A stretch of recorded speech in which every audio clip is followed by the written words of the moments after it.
We're live. A lot of good subjects to talk about tonight.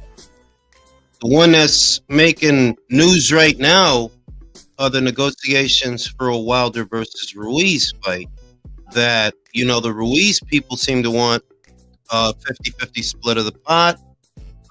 Allegedly, they were only offered 30% of the pot, according to Andy Ruiz's father, which more or less addresses Wilder's message to Andy Ruiz earlier this week that he shouldn't let anybody from the outside, he shouldn't let any outsiders mess this up for him with their advice and their counsel, that he has a genuine opportunity to make a lot of money, that he was offered a lot of money. Andy's father is now saying that, no, they're lying. It's not a lot of money. And they're only really offering them 30% of the pot. I've already seen a lot of people addressing this, lots of mixed reviews. Some people feel that Andy should get more than 30%. A few others I've seen feel that no, that sounds about right. I'm going to open up the chat to the panel when it comes to that. What it do? Danny Fantasmo, que lo que manin. Tony the Tiger, que lo que manin. Juancho en el rancho. Sofia, que lo que. Ivo. You already know. I know. And these are just my thoughts. I do feel that Wilder has a bit more leverage in the situation than Andy, not exclusive to the marquee value of the fighters. Because as far as marquee value goes, them by themselves, they don't have very much in the American market. And that was indicative in Deontay Wilder's last pay-per-view, which didn't crack 100,000 buys. That's been indicative in all of Andy's pay-per-view appearances in the American market. The Chris Arreola fight, the Luis Ortiz fight more recently. These are pay-per-views that didn't sell very much. So neither guy is the clear A side over the other. Not really, because when you look at how their pay-per-views have been performing, their marquee value looks about the same. What separates them, however, what the leverage that I think Wilder has, is that Wilder actually has something to do later on this year. The fight with Andy is just a takeover fight for him. It's just a takeover. Whereas for Andy, that may be the only fight that he has this year and the only opportunity he has to make substantial money. Whereas Wilder, it's not all on a Ruiz fight. He's got the Joshua fight later on this year, and he's going to make, and he can make a fuck ton of money in that fight, whether or not he does or doesn't fight Andy. You see what I mean? So because he has that towards the end of the year, I do feel that he's in more of a position to say, take it or leave it, And if Andy were to screw the pooch and mess it up, Deontay Wilder could always conjure up Ali Demirezin, somebody like that, because he's only looking for someone to keep busy with. Stylistically, I think that most people would favor Wilder to win the fight, because even though Andy's lethal, mid-range to inside, he has to get there first. And in trying to get there, he may get caught with a couple of right hands. I say it all the time that in the Luis Ortiz fight, we saw that Luis Ortiz was a southpaw. He hit him with a couple of straight left hands down the pipe, and they was landing, they was touching Andy. Luis Ortiz's straight left hand is not as devastating a punch, at least not to the eye, as Deontay Wilder's straight right hand down the pipe. And it's hard to imagine that Andy's just going to get past that when he wasn't necessarily getting past those straight left hands. He was able to take them because Andy does have a good chin. He has good punch resistance. That's one of the things that he's known for. But how many right hands from Wilder could he take, It's a different gravy. So stylistically, I feel that most people would favor Wilder to win that fight. And for Wilder, it really does feel like it's more of a takeover fight than a big fight, because the big fight he's going to have is in December. That's what their focus is. That's what Team Joshua's focus is. That's what Team Wilder's focus is. And everything we've been hearing in reference to that has been positive. Everything we've been hearing in reference to Joshua versus Wilder later on this year has been positive. So you tell yourself that, all right, if the fight with Andy don't materialize, does Wilder have options? The answer is yes, he does. There's options. But if the fight don't materialize with Wilder, what are Andy's options? You already tried to fight Tyson Fury. Y'all couldn't see eye to eye on the money. If you don't fight Wilder, well, you ain't getting AJ. You ain't getting Usyk. So what are you getting? We're already 6 going on 7 months into this year. Andy has not fought yet. If you don't fight Wilder in the next coming weeks leading into either, I don't know, late August or early September, if he doesn't fight, you missed the year. You missed the whole year. You know, you didn't get to make any money.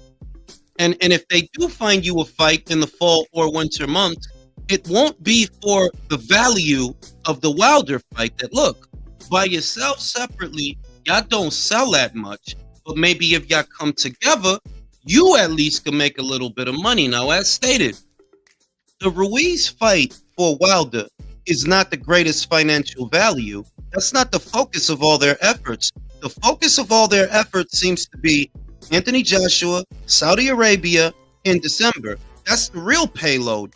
Fighting Andy is just a pit stop for Wilder.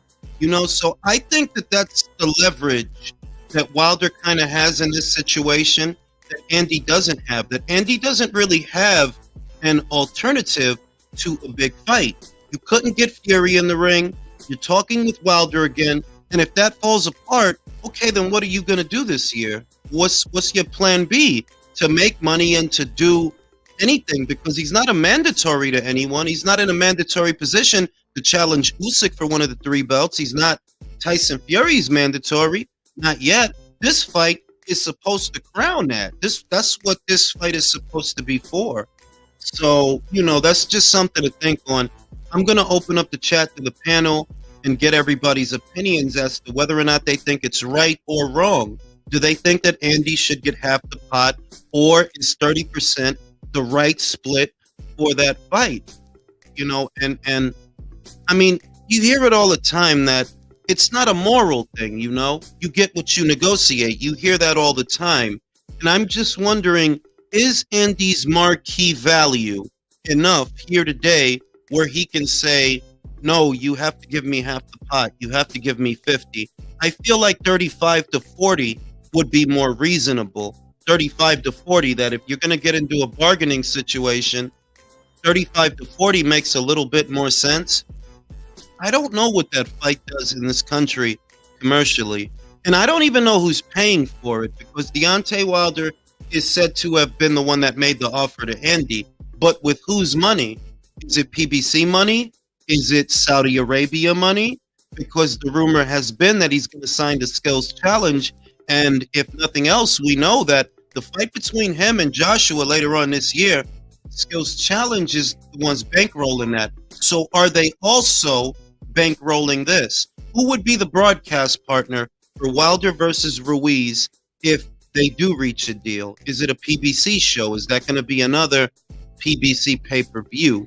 You know, so I mean, there's a lot to reconcile there, but my takeaway is Andy is not in a position to walk away from another big fight because Wilder has an alternative. You don't. Wilder walks away from a Ruiz fight, still has AJ. You walk away from a Wilder fight, what do you got? What's the alternative? You're going to get out there, you're going to risk losing to somebody for way less than what you would have made with Wilder, which I'm not even saying is a lot, but you don't got a lot on the table. Beggars can't be choosy, you know? So I'm going to open up the chat to the panel, get everybody's thoughts on this burning topic. And, you know, feel free to join the panel if you haven't been on already. I'm happy to hear some new voices and some new opinions on this thing. 30% as a chick note, I say that. As 30% as a chick note, I say that. Indy is no walk in the park. He has way more skills than Wilder. He has Snickers. Wait, he's getting divorced. Half a Snickers. Yeah, let's see. Let's see how everybody feels, because like I said, I saw people reacting to it already. And some people feel that he deserves more than 30. Some people feel, nah, you don't have no say-so in here. Virtuoso, 50%. Is he asking for too much? I think he is. I think. Well, you know what? I think a reasonable split would be 60-40. 60-40? Yeah, a little bit over, over 30. Your mic is fucking up. All right, let me see what I can do. Hey, Jason, what do you think about the 50-50? You think Ruiz is out of pocket asking for half the pot, or you think, nah, he should be able to get 50%? I think just because of exposure with the AJ fights, and he does have some following, he could bump that up to 40%. But nah, I think with the celebration of the Fury trilogy, Wilder's kind of the A side in that regard. So, plus, as you said, he's got the AJ fight on the horizon. That whole Saudi card is going to be Fury, Usyk, AJ, Wilder. Winners meet each other, and maybe the losers meet each other too. So, Can y'all hear me now? Speak up. Can y'all hear me now? I can hear you now. Let me go to JBN. JBN, is he out of pocket? Do you think Andy is right to ask for half the pot? Or do you think, nah, fam, you asking for too much? I think he's out of line, bro. He hasn't done shit. He hasn't done anything. He embarrassed the Mexican gods. He embarrassed the Mexican people. This is a chance for him to come back and prove to the Raza that like he can fight, because if he knocked out Wilder, bro, that would be major. That would be major. The Mexicans would get back on him if he could knock out Wilder. I think if he could. Vicente Fernandez would roll out of his grave to shake his hand if he knocked out Wilder. También Paquita la del barrio. También es all the Mexican power spirits, bro. Aunque es una raza pestosa, but 60-40. I think it's 35 or 40. I think that'd be 35. That'd be 35 to 40. Because I gotta say this, he was a former unified champion, something that Wilder was never. True. But what does that represent in 2023 though? What does that mean? It didn't sell no pay-per-views when he fought Ortiz. Right. He only had the belt for a couple seconds. I think I blinked that he lost them. I thought country 50-50. Does it make sense? Does it not make sense? No, it doesn't make sense. I ain't forgot when he catfished us either. Yo,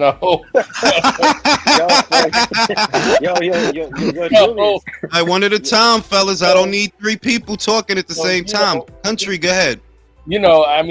For real. He's been out of it for a minute. He really hasn't done a lot.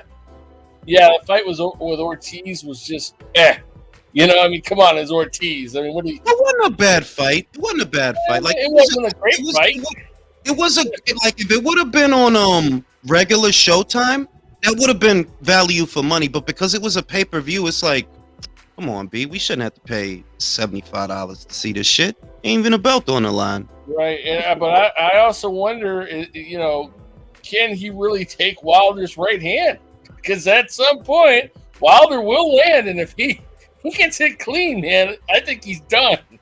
Well, that's if they get past. That's if they can actually agree to terms. Polo 50-50. Is he asking for too much, or does that seem right to you? That's fair because look at what they did on their pay-per-view. This is 2023, not 2019, not early 2020. His stock went down. There's no belt. There's no interim. It's for the benefit of Wilder. Wilder can't do that with Otto Wallin or with Demarasian. And you got to remember, if Wilder loses to Reese, you do realize his career at the top is over. He can still fight, but it's over, bro. Like, there's no more, like, it's going to look bad. It's like, damn, man, every time you fight. Ponlo tú. Si ellos se quedan con el 50-50 y Wilder dice, mira, vete pa'l diablo, yo voy a pelear con Ali Demirez. Otto Wallin, man. You stay focused. Algo así. The point is that I think the main thing, because I do agree with all of you that their value isn't that different. The one thing that they differ on is Wilder has a big fight already lined up, and he doesn't. You fuck this up, te jodiste. What are you going to do? It's over. He's just going to fight. Bro, his career is over. I don't want to say it, but bro, You gotta remember, they're gonna say this is your third big fight and you lose, like not including Ortiz. But Well, that's bro, if like, they get that far, bro. That's if they get that far. I And say and 50-50 is fair, bro. Because think about it, Andy brings a huge fan base. People are gonna want to watch this fight. Be honest. We think because remember, Reese fights no, the sí level es verdad, bro, people porque are gonna want to see it, bro. Because si Wilder pelea con si Wilder pelea con Ali Demirezen, nadie va a comprar esa vaina. besides his Nobody. fan base, besides his fans that he has, so Dike, you know, Dike. Yeah, Uh-huh. I just think you gotta have a respectable enough split, man. Look, real quick, 50-50 is it's like fair. before they exchanged videos, right?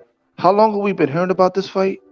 Yo, it feels longer than what it is. In reality, it got ordered like late last year, I think it was, by the WBC. Like, I think what, November, around there? Because This I gotta fight say should've that been the made. heavyweight division is mass slow. Está muerto, manín. Está muerto. Nothing is happening. Lo único que va a pasar es Usyk con Dubois. That's what we know. Que at least that fight is done.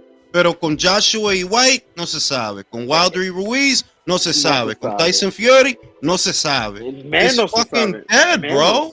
Yo, and Julius, for a year in 2021, we got Usyk and AJ, and we got Wilder versus Fury. Imagine, bro, the year that boxing is having, the heavyweight division is moving like ass. ¿Tú sabes por qué? You know why? It's because of Tyson Fury. We're not supposed to be here, bro. Like, really? We're not supposed to be here. We're supposed to. We were supposed to be seeing the undisputed heavyweight championship of the world. That's what the fuck we were supposed to be seeing. Y por ese caco pelado, mamagüevo, jodiendo, we didn't get that fight. So now we gotta like wait for everything else. Let me read these two super chats. Super chats. Shout out to my man D. Canelo and Crawford wrecking PBC is a canon event. Listen, I am Miguel O'Hara. It's weird I say that and I got the Batman Beyond shirt on, but I am Miguel O'Hara. Pa que lo sepa, coño. Rider of the Storm. Salute, Jules. If I was Andy, I would take the 10 mil. I personally believe Andy could murk Wilder. Now, and we're going to get to that. We're going to get to the fight and how you guys view the fight. Ivo, is he asking for too much? Or is he overplaying his hand? How do you feel? I'm kind of like 50-50. I don't think he's asking for too much, but in that same breath, I don't think you should really make this a deal breaker, dude. Like I don't think 50-50 is too much because again, like it's been established, both don't really have a fan base anymore. One guy barely did 80,000. The other one's last fight was Ortiz, and that did what, like 50K, I think, plus minus. So realistically, neither one of you guys has a fan base. Here's the thing, right? Both of y'all entire career is now parasitizing Anthony Joshua's career. Yeah. Because that's realistically what the outcome is. If Ruiz wins, I would personally buy the trilogy because we're gonna. Oh yeah, definitely. I've been there's a precedence. There's a precedence for a trilogy, a real one that Ruiz won emphatically in the first fight. Joshua did win emphatically in lopsided fashion in the second one. So there's actually a precedence for them to fight again. Then they can only say, "Oh, fight him." And then they can only say, "Oh, sorry." No, I was going to say this. Hence, if I was Andy, honestly, I wouldn't make this a deal breaker, dude. Don't potentially ruin this fight over 50%. Just because, take that shot. Because if you beat Wilder, that's 10 million in your pocket, and that sets you up for an AJ fight. And just like he did for the AJ fight, he took the risk in the AJ fight, and it paid off. You know. Exactly. My thing is, lo más importante is that if this don't happen for you, bro, who do you even fight this year? If this doesn't happen, it's also making me think that Tyson Fury shit was real and that he was asking for that much money, bro. Se ve así, ¿no es verdad? Ahora, Wilder, like, what are you gonna do? ¿Qué vas a hacer? That was the story. Y mira que yo me recuerdo that he didn't deny what Tyson Fury said. He didn't say no, eso no es verdad. Tyson Fury said he wanted a certain number. I forgot what it was, but Andy didn't deny it. So if you already screwed the pooch with Fury, you about to screw the pooch with Wilder. What is your alternative if you don't fight him? There is none. There is none. There is none. You know what? You know what these guys need? They need the person who managed Evander Holyfield. Because when he was negotiating the first Tyson fight, they made all these demands to the point where Evander had to storm out of the room. And it was his manager who went out and said, Evander, we're going to eat shit this first fight. But in the rematch, I can get you everything you want. And when they had the rematch, he got Evander everything he wanted, including the whatever ridiculous multi-million-dollar payday was. Now, I want to read the super chat. Shout out to my man Julio Ortega. Show the Spence pick. I DM'd you. I got you. Give me a second, because now what I want to get into is, look, the way that Andy's negotiating this fight, it's like they feel like they're walking the plank. He's negotiating this fight because, or at least the way I see it, they view it as a dangerous fight. I think it's a dangerous fight. Ivo, who do you like to win that fight if they do fight? Man, that's a tough one. Because it kind of relies on how true is that punch by Wilder. Because, like, again, it's kind of hard to gauge the quality of it because, again, think who he's KO'd. His best KO was what, Steven? I'm sorry, Ortiz. I apologize. Mm-hmm. So it's kind of hard to gauge it. If he can take it, I can see Andy winning. If Andy can't take it and it's truly like that one-hit quitter, then Wilder's going to win. It's really just up in the air as to, like... So you view it as a 50-50 fight. You view it as a 50... All right, Yeah, Polo. I really do. I know what Polo's going to say, but I'm going to ask him anyway. Polo, who wins the fight? I don't have an official pick yet. Like, if I had to, like, because everything going on with Reese, I would pick Wilder as of now. But like you said, I don't know, man. Wilder, like, anything could happen. Like, because the thing is, remember, against Fury, like, besides who knows boxing, we didn't think he was going to get knocked out like that. We just thought he would get outboxed. And also, Reese can fight on the inside real well. And Yeah, but he has to Wilder's not get good there, at- Polo. Do you see him bro. getting there without getting clipped? Yes, bro. If fucking John Duhaupas could get on the inside and all these other guys have got it, let's be fair, bro. Like, bro, if he gets on the inside and Wilder, like, gets clipped, I'm telling you, bro, it's going to be... It all depends, bro. Like, Wilder's No, not look, a I good don't on the disagree inside. with that. That if Andy can slip the jab or just find a way to slip the right hand or counter the right hand, because it's not impossible either. Because of the height differential, Wilder has to punch down to hit him, and Andy could slip that and come over with some shit. You come over with an uppercut if he could slip and counter. The shit is that the height differential makes it hard because Wilder don't need to be close to him to touch him with a punch. He don't need to be nowhere near him. And Andy has slow feet. And we saw in the Luis Ortiz fight, which I mentioned, he was getting hit with straight left hands from a 50-something Luis Ortiz. So Wilder But can't hit him? Reese There struggles is- with smaller heavyweights, though. You notice when he fights bigger guys, he does way better. I don't know why. Like, No, it's the When height differential. It's the height differential. If you, like, I don't know. I asked a lot of fighters, and they said fighting people shorter than them is frustrating because the target is smaller. You try to hit them, and it's like dealing with butter. Like, you trying to hit them, but they slipping and rolling and riding and all the bullshit, and you can't really hit them clean. Whereas when they're eye level, the target is in front of you, and you can hit them. So there is one. I'm sorry for cutting you off, but there is one factor that I would like to address. Keep in mind, realistically speaking, Wilder has been in the ring in the last 2 years for a solid one round, and Ruiz's last fight was what, last October? When was it? A while back. it was a while, but I mean, shit. Neither of them are looking good in that aspect, man. But here's what I would want to say. Wilder is hitting 40. His legs are relatively not as good as they used to be. Sitting out for 2 years, your reflexes aren't as sharp as they used to be. Yeah. You see what I'm getting at? Like, there's a lot of things that I'm like. Now, the more I'm thinking, I'm kind of leaning towards Andy now. But yeah, I'm gonna have to go with Andy. I changed my answer. Okay. So we got one for Andy, one for on the fence. JBN, who wins the fight? I want to say Andy, bro. Andy, think, Andy, opa Andy. I think Wilder throws a lot of wide shots. He's very big and long, so that gives Ruiz space to get on the inside, and he's very fast, so he'll flip him. And I think he can take the power because if Wilder does punch a little harder than Anthony Joshua, I would say it's just a little bit. It's really not that much, but because there's no proof that Wilder punches harder than Anthony Joshua There isn't actually. Gotcha. There is because they don't have very many common opponents, and like they have like 2 common opponents. I think it was one said that Anthony Molina? hits harder. One said Anthony hits harder, but the other said that Wilder hits harder. So, And even looking at the opponents, Anthony Joshua can knock out all the guys that Wilder knocks out. SOC. I mean, what? Anthony can't knock out Spilka? Oh Yeah. my god, bro! You know? Ortiz, all of them. Ortiz especially. Yeah, like there's nothing. The only guy that you would have to question whether or not Anthony could knock him out on Wilder's resume is the guy that beat Wilder. That's it. Fury. Other than that, Yeah. the rest of them guys is, you know what I mean? Like, Are you Hey, Are you downplaying the Severn speed? beat Joshua, bro. yes, they're very easily. Country, Wilder, Ruiz. How do you see it? If Wilder doesn't get him early with the right hand and it goes longer, I got Andy winning. If he Does he get it?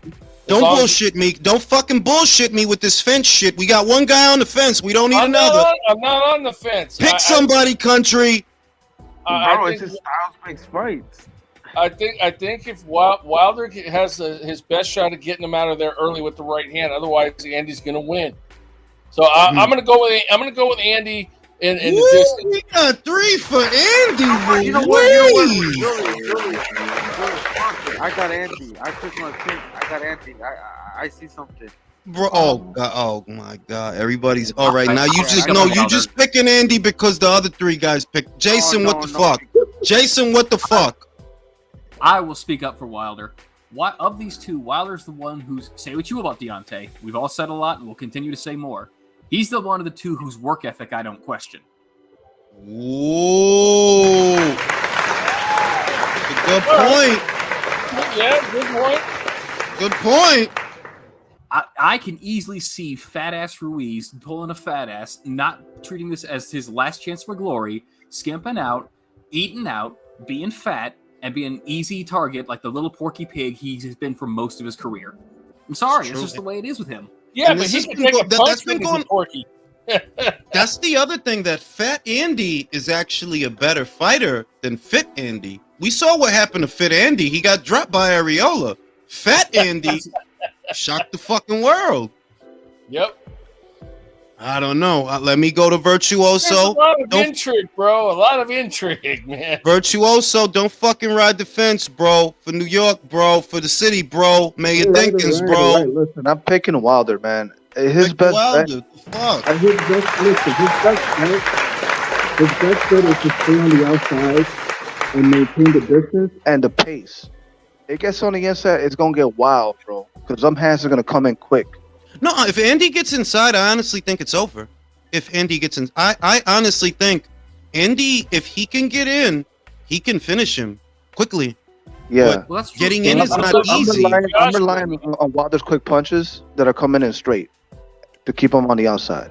The thing is that, you know, I just read it in the comments that Hatman Strikes Back said that Andy will look to catch and shoot, or you know, he'll take it on the chin. That he's not going to slip and counter. And I'm like, if he doesn't slip and counter, slipping and countering is his best bet. But even with that, there's a caveat.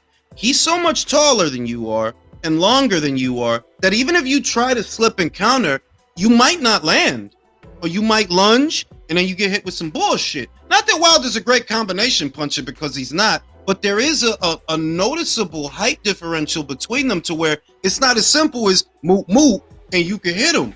It's not. Y'all not eye level at all. So, I don't know. I'm leaning towards Wilder, to be honest. I am leaning towards Wilder.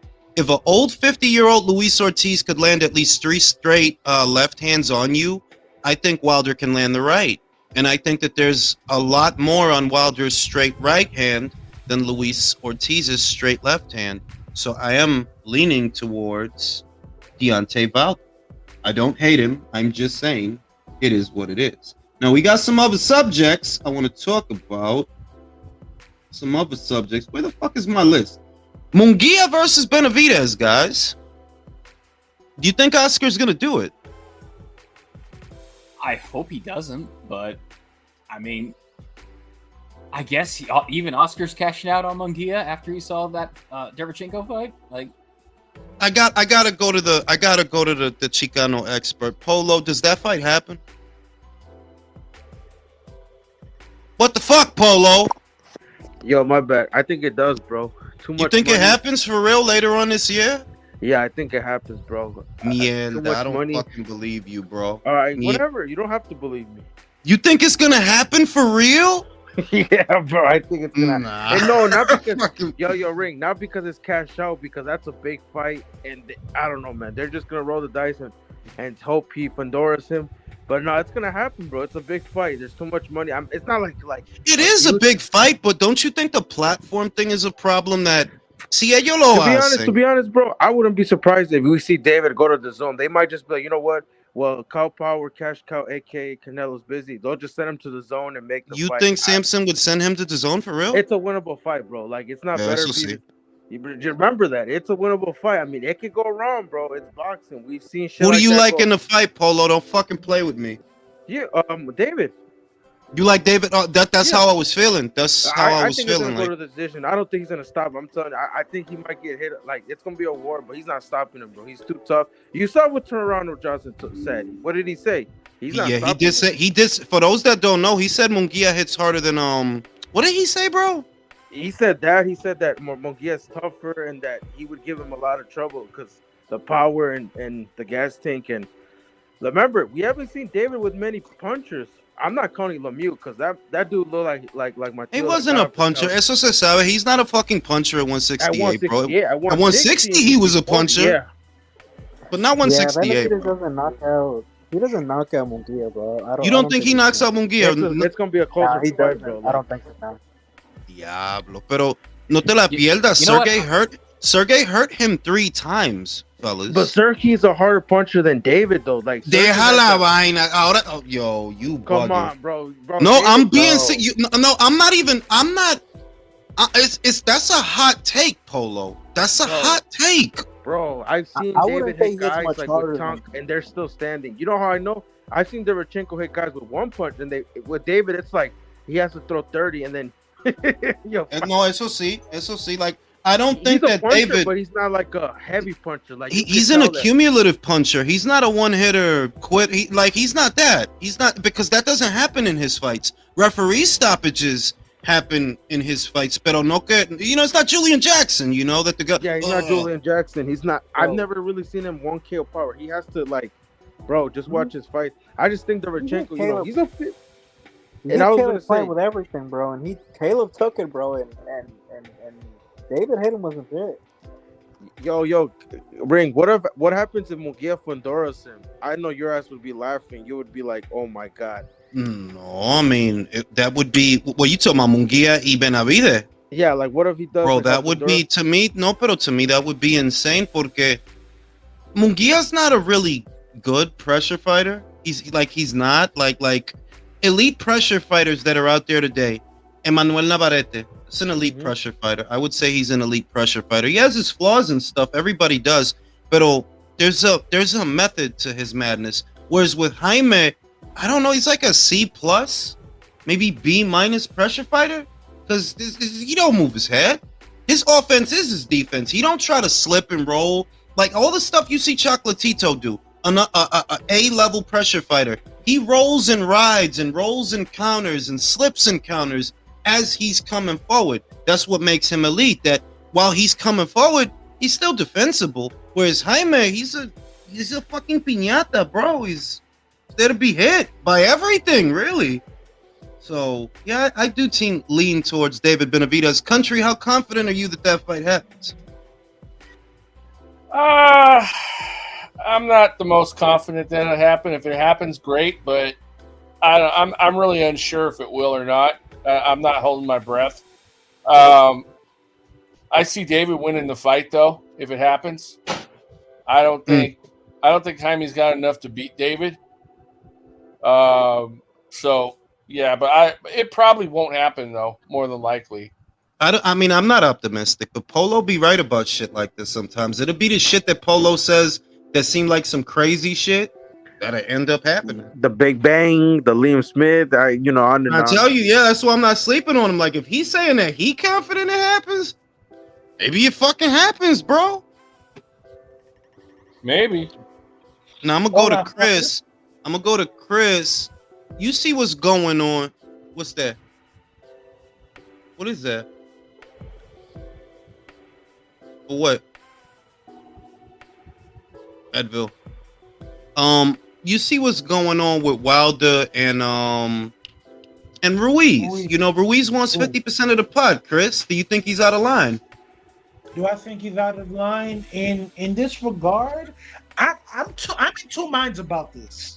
In one respect, this guy at one point in time had the majority of the heavyweight division for 10 seconds. For 10 seconds, that's a fact. So ultimately, hey, would you want to bump it up to 40? That's cool, but you will seldomly hear me say this. I agree with that motherfucker from Alabama, 70-30. Because let's look at it from this perspective, right?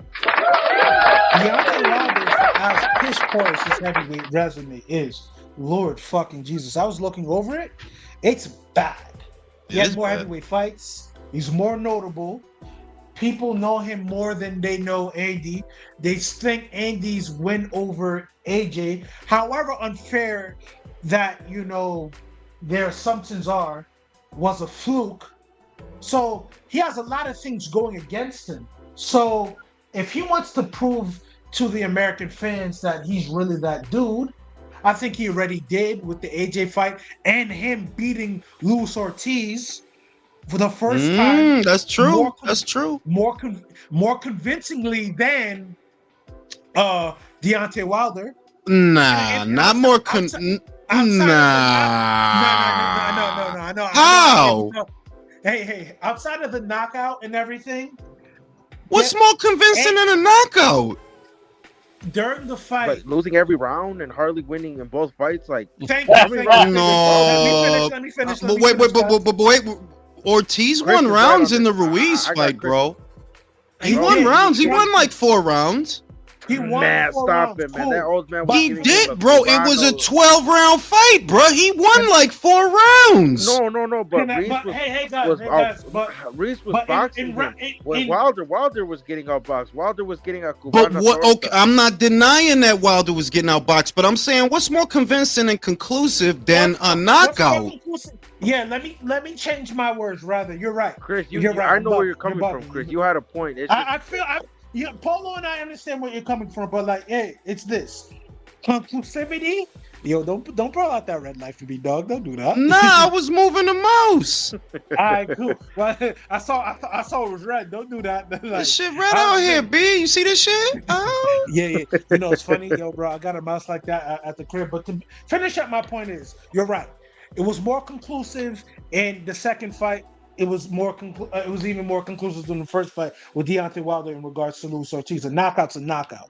But from what I saw, Andy didn't have a tougher time of it than Wilder to get that knockout. Because if we really look at it, Wilder was hurt in that first fight. That is true. He was out on his feet. That is true, though. Go ahead, Chris.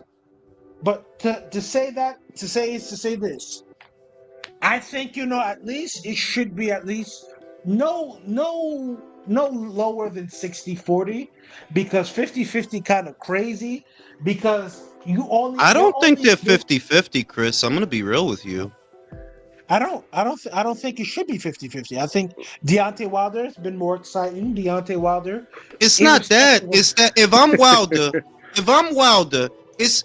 The marquee value, I get it. They're pay-per-views, both of them, the last ones. They didn't sell shit. But the shit is, if I'm Wilder, bro, I got AJ in Saudi in December, bro. You try to make, you think my year, you treating this like my year is about you. And it's not.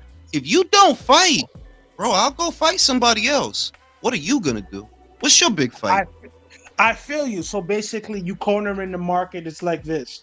Yo, I have bigger money with the Saudis and everything. I signed a new deal. This is signed, sealed, and delivered. December, me and AJ is about to get it on. But I need a tune-up fight and you're there, you're a former world champion, and you're serviceable. Also, you're not getting any fights there anyway. So what Deontay Wilder was saying is facts. Like, yo, bro, you're not getting no fights. You're not getting no younger. Get your bread while you can, because if you can't get your bread, you gonna get tight. What he said was facts. No, but what I agreed with, and y'all know, I don't fuck with Wilder, but he not wrong, fam. Like, he not wrong. Like, yo, you fuck this up, bro. You listening to people, you gonna fuck this up, and you ain't gonna do this year, bro. You ain't. That's facts. Who you gonna fight? I'm also getting sick and tired of people turning their nose up on $10 million deals. Fuck you. Oh, poor baby. Everybody wants to be fucking, like, everybody gets in front of some shit. They know you not in a position to haggle. You not. If this falls apart, look, the Bivol shit. I respect Bivol. Don't get it twisted. I respect Bivol. I think he's a great boxer. But now you might not get a big fight all year. Might not. Did you make? I said it in my last video. We gonna see if you made the right decision, because if you don't get the Canelo rematch, which you say you didn't really want, but you also don't get better Beaver Smith, you fucked up. You fucked up.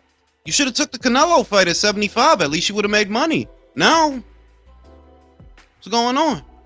Dan Asma? Dan Aziz? That's the plan? That's a fact, bro.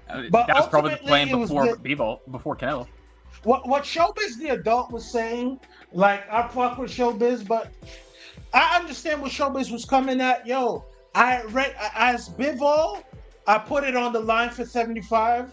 And I defended it. At least give me that courtesy at 68. But I understand. We could say that, but that's idealism. Reality is we are 6 going into 7 months into the year of 2023, and you ain't got a fight. The only fight you about to have, it ain't even worth no money.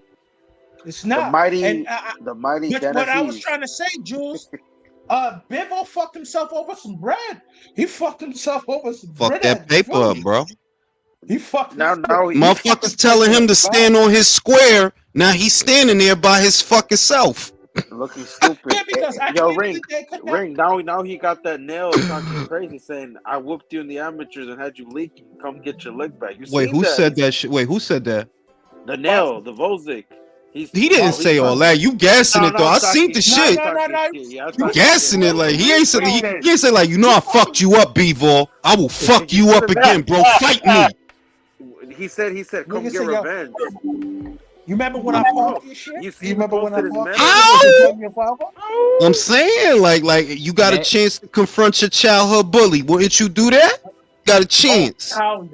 Bro. I'm saying? Ukrainians talk mad shit against people who ain't named Better Beef. Just saying.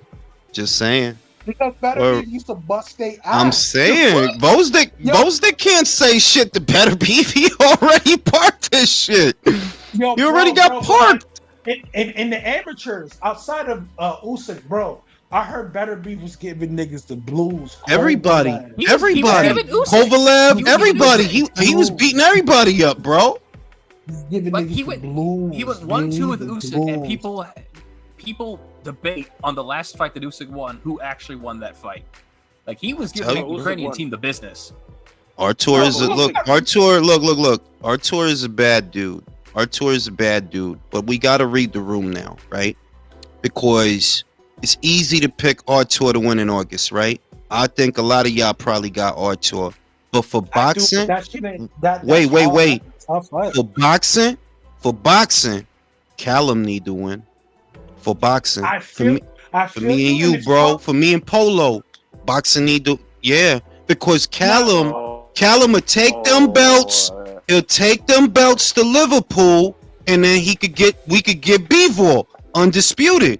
If Artur, I'm saying, like, I'm not knocking Artur. I don't wish nothing bad on him, but being real, like, yo, if he win, for the logistics, bro, he's gonna fight his other mandatory, bro. El Alemán, the Michael Eifert guy, bro. They're already I feel you guys. I feel you, Polo. I hear all of you, but the thing is We aren't getting the this. fight, bro. We're not Like, getting the I fight. feel you. I've I been feel trying you to tell guys. I you, feel you. but It's like it's like it's Yo, like hold you on, know when Juvie. Juvie saying a bunch of y'all is trannies, yo. That y'all need to cam up and stop hiding. Shout out to Juvie. Juvie calling y'all out. I'm not even playing. Y'all look Ju- like a training you bitch. Oh, we got. See, Chris don't duck no smoke. Chris don't duck no smoke. He ain't never duck no smoke. Chris don't duck no smoke, motherfucker. Like what? Talking greasy out here, B. They talking greasy out here. Yo, tell him to drop his Snapchat. I'll send him some pics if you. What the fuck kind of grown? What kind of pics you trying to send him, Polo? Hey, yo, I have a question. Why yo. Drop your Snapchat, yo. I'm gonna send you something later. Yo, Chris. Nah. Why you gotta show him, bro? Don't show this faggot. We don't even know who he is. He could be a fucking chomo. Like I don't know. Oh, he said he could be a chomo. Oh shit, bro. He could be a Joseph Diaz for real. Oh shit, chill. But not realistically. Polo, you got the gift. Callum's chances against Artur, man. How you feeling? He has a chance, bro. You gotta remember, he's stronger at 175. He's doing it for Liverpool. He's doing it for the world, for the United Nation. I like his chances, bro. Something tells me I didn't like how Beterbiev looked in the last fight. I'm sorry. I like Yard, but he's not a top. I think Callum would have put him in the dirt. I think, boy, it's just, bro, he can't finish for shit. Kovalev Is this official? Is this official, bro? Like you telling me that you got Smith? Not as no. I like his chances, but I don't know, man. So I don't know. The reason, here's the thing, bro. The reason I'm not picking him, I didn't like him. He didn't take that tune-up. I wanted him to stay active because I like when fighters stay active. But that's what threw me off. It's like, bro, why did you do that? Like, he could have fought, but bro, even if he fought Vosnik, say he fought a Vosnik and knocked it, I would have been like, okay. Yeah. Even though then we would have known. Yeah, then we would have knew. Like, if you knock out a Vosnik, you ready? Like, you ready? Like but like, you know, Vosnik was still coming back, but like, I don't know, man. I wanted him to stay active, but I haven't made an official pick, but I like Smith's chances. Just know that. I just don't like how he didn't take that fight. We're gonna go to our man in Chile. We're gonna go to our man in Chile. But go ahead. Leo, don't fucking play with me. Do you like Callum's chances in a Beterbiev fight? Have you changed your mind, or do you still feel the same? I feel much better. No, Carlos Smith doesn't have.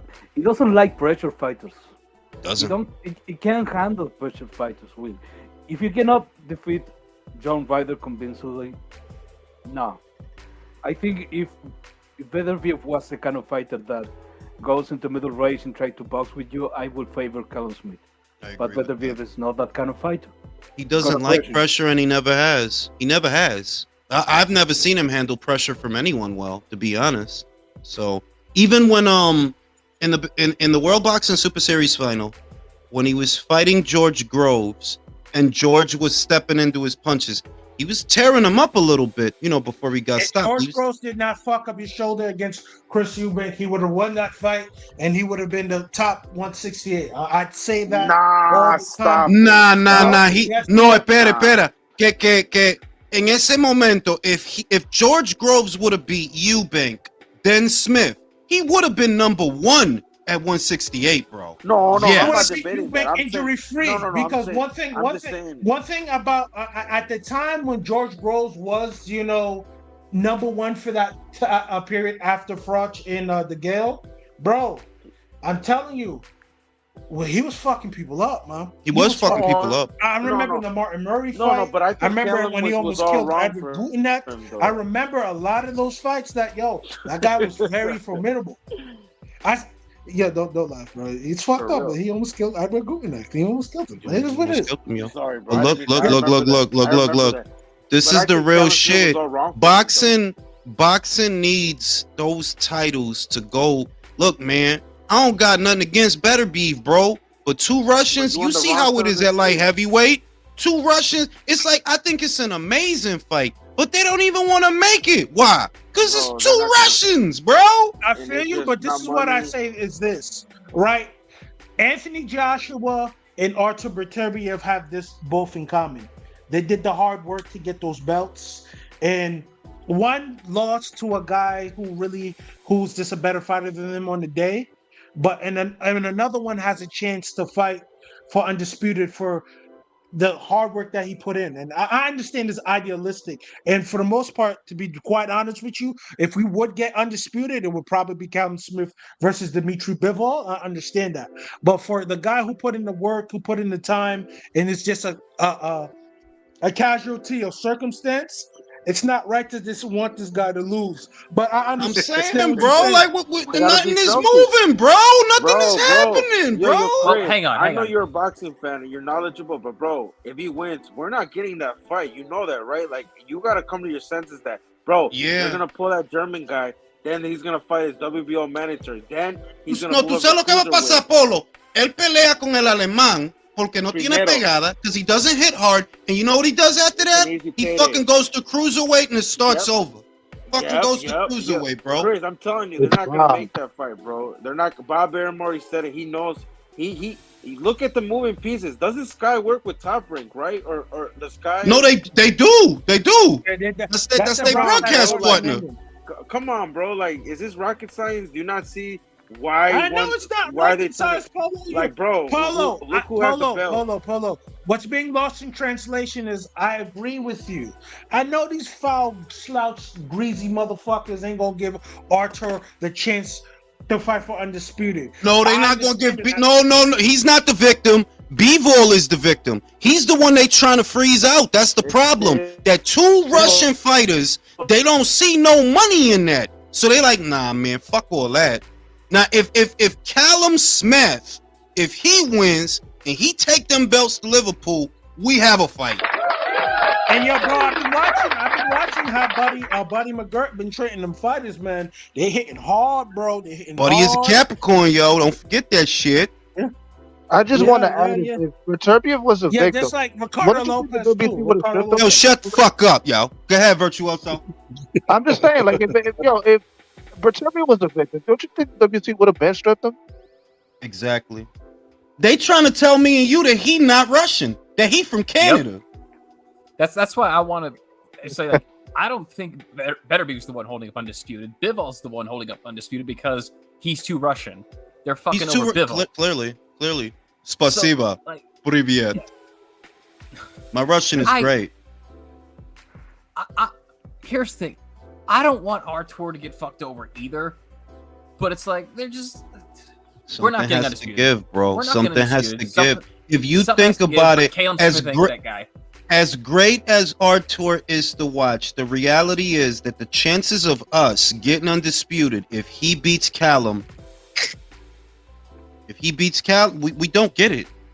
Bob don't see no money in two Russians fighting each other. Okay, Julius, but as longer as we can address the real culprit of this situation is Bob Arum. Look, I don't think every fight has to be on Saudi Arabia. I don't think so. But this is the kind of fight that needs to be on Saudi Arabia because there is no money. Dude, Russia is on war right now. They cannot even do that fight in fucking Russia to make money. Well, that kind of allows me to allude to the one silver lining that there is in all of this, and Eddie Hearn kind of touched on it.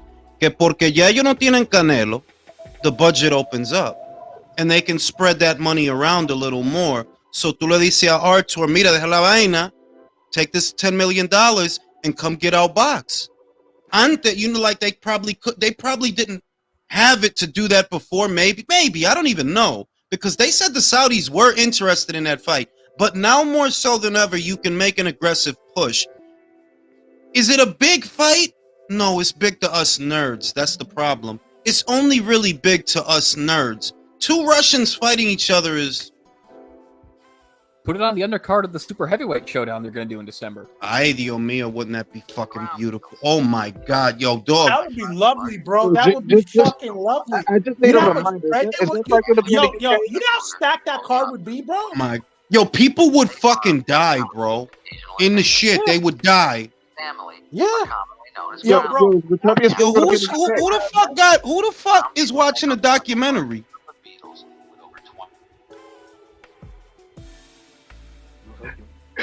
Yo, hold Motherfucker on. watching a BBC documentary or some shit. I'm going to smoke a cigarette. I'll be right back. Yo, Fess yo, up, motherfucker. wait. Who was that? I don't know. Yo, but somebody remind me: is the fight between Beterbiev and Smith going to be in the UK?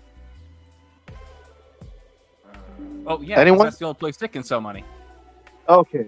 I mean, look, man. My safest bet is like, yo, Beterbiev is going to have to blow this guy out, or is there going to be a problem in the card? Nah, like okay. Yeah. Caleb Smith couldn't barely handle John Ryder's pressure. You think he's gonna handle Beterbiev just because he moved up a weight class? Like some people put weight. I understand moving up a weight class sometimes make guys stronger, but some people I've seen in the comments say he moved up a weight class. He's stronger now. He's more durable now. He's this. He's that. He's the other thing. Like, no, he's not. Stop it. It's the pressure that he can't handle. Yeah. That's what happened. Yeah. When it comes to handling pressure, though, one of the keys is being able to stay on your feet and stay mobile without getting tired out. When a person moves up and they're fighting in the weight they're supposed to be in, they're going to have more energy, so they're going to have better legs. That might be a thing for him. We'll see. What also might be a thing is Beterbiev sapping his energy with them hard-ass hands. That's what I mean. That's another problem. Like, if he takes too many of them shots, it does sap the energy. So I think Callum has looked really good in his two fights there at 175, man. So we'll see. I don't know. Okay, now he has, but here's the thing. Look, we were talking about the fight with Canelo. Callum Smith versus Canelo. You should be able to handle the pressure at least for 4 or 5 rounds before getting tired. He didn't even do that. It was a washout through and through. But like this, Leo, though. No. Think about it. He looked like a skeleton against Canelo, man. He looks healthier at 75 to me. Yeah, he probably couldn't make 68 anymore. And Canelo did fuck up his arm, the catch and shoot arm that he usually throws that left hook with. So ultimately, we can look at it from this perspective. With Canelo at 68, Canelo just was at his physical apex, and I think Callum it was one too many weight cuts to make 68, and he just didn't perform to his his best. But I'm saying the Callum at 75 looks a lot better and a lot more violent. No. You feel me? I agree, but look at Josh Taylor. Josh Taylor, we were assuming that the weight cut was affecting him, but against Teofimo Lopez, that was a stylistic matchup that didn't favor him. He did well for a couple of rounds until he got tired. That wasn't the case with Callum Smith. Callum Smith couldn't handle that pressure from the first round. So the problem there is the pressure. He cannot handle a pressure you're right. fighter. He couldn't handle John Ryder's pressure either, too. You're right about that. Yeah, and but John Ryder is solid. You got to remember though, Canelo's head movement made Callum lose a lot of gas, wasting punch and air. Man, Beterbiev's there to hit. Beterbiev don't got that head movement. Callum's not going to waste energy whiffing air and shit. Now he's going to be hitting on Beterbiev's guard because Beterbiev has a better guard than Canelo. I got Beterbiev winning, but if Callum pulls it off, I wouldn't be blown away. I wouldn't be like, what? How'd that happen? I'd be like, okay, I get it.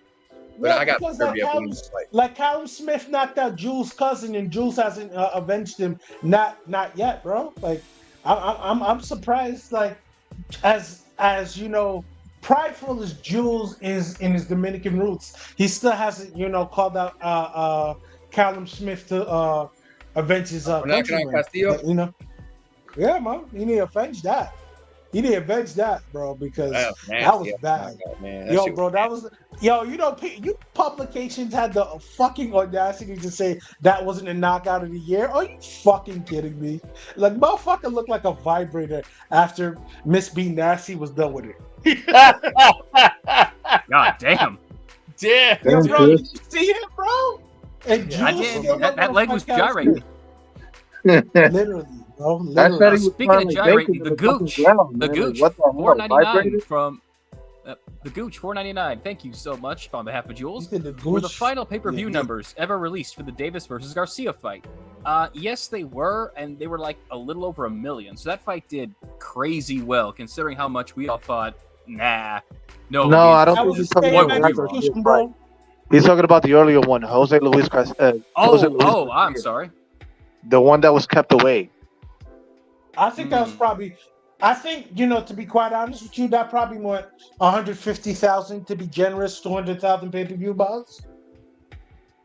That Ryan To them, Garcia that's a million thing buys. gave, He's a face of boxing. huh?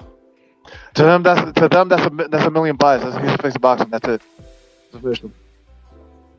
But I'm saying, the one when the Ryan Garcia, that fight, that gives PBC a stay of execution. Let's see if PBC can, now start getting the fights that we want to see. Because otherwise, Al Heyman is going to be like Lance Rivera after losing the Sony deal and shit.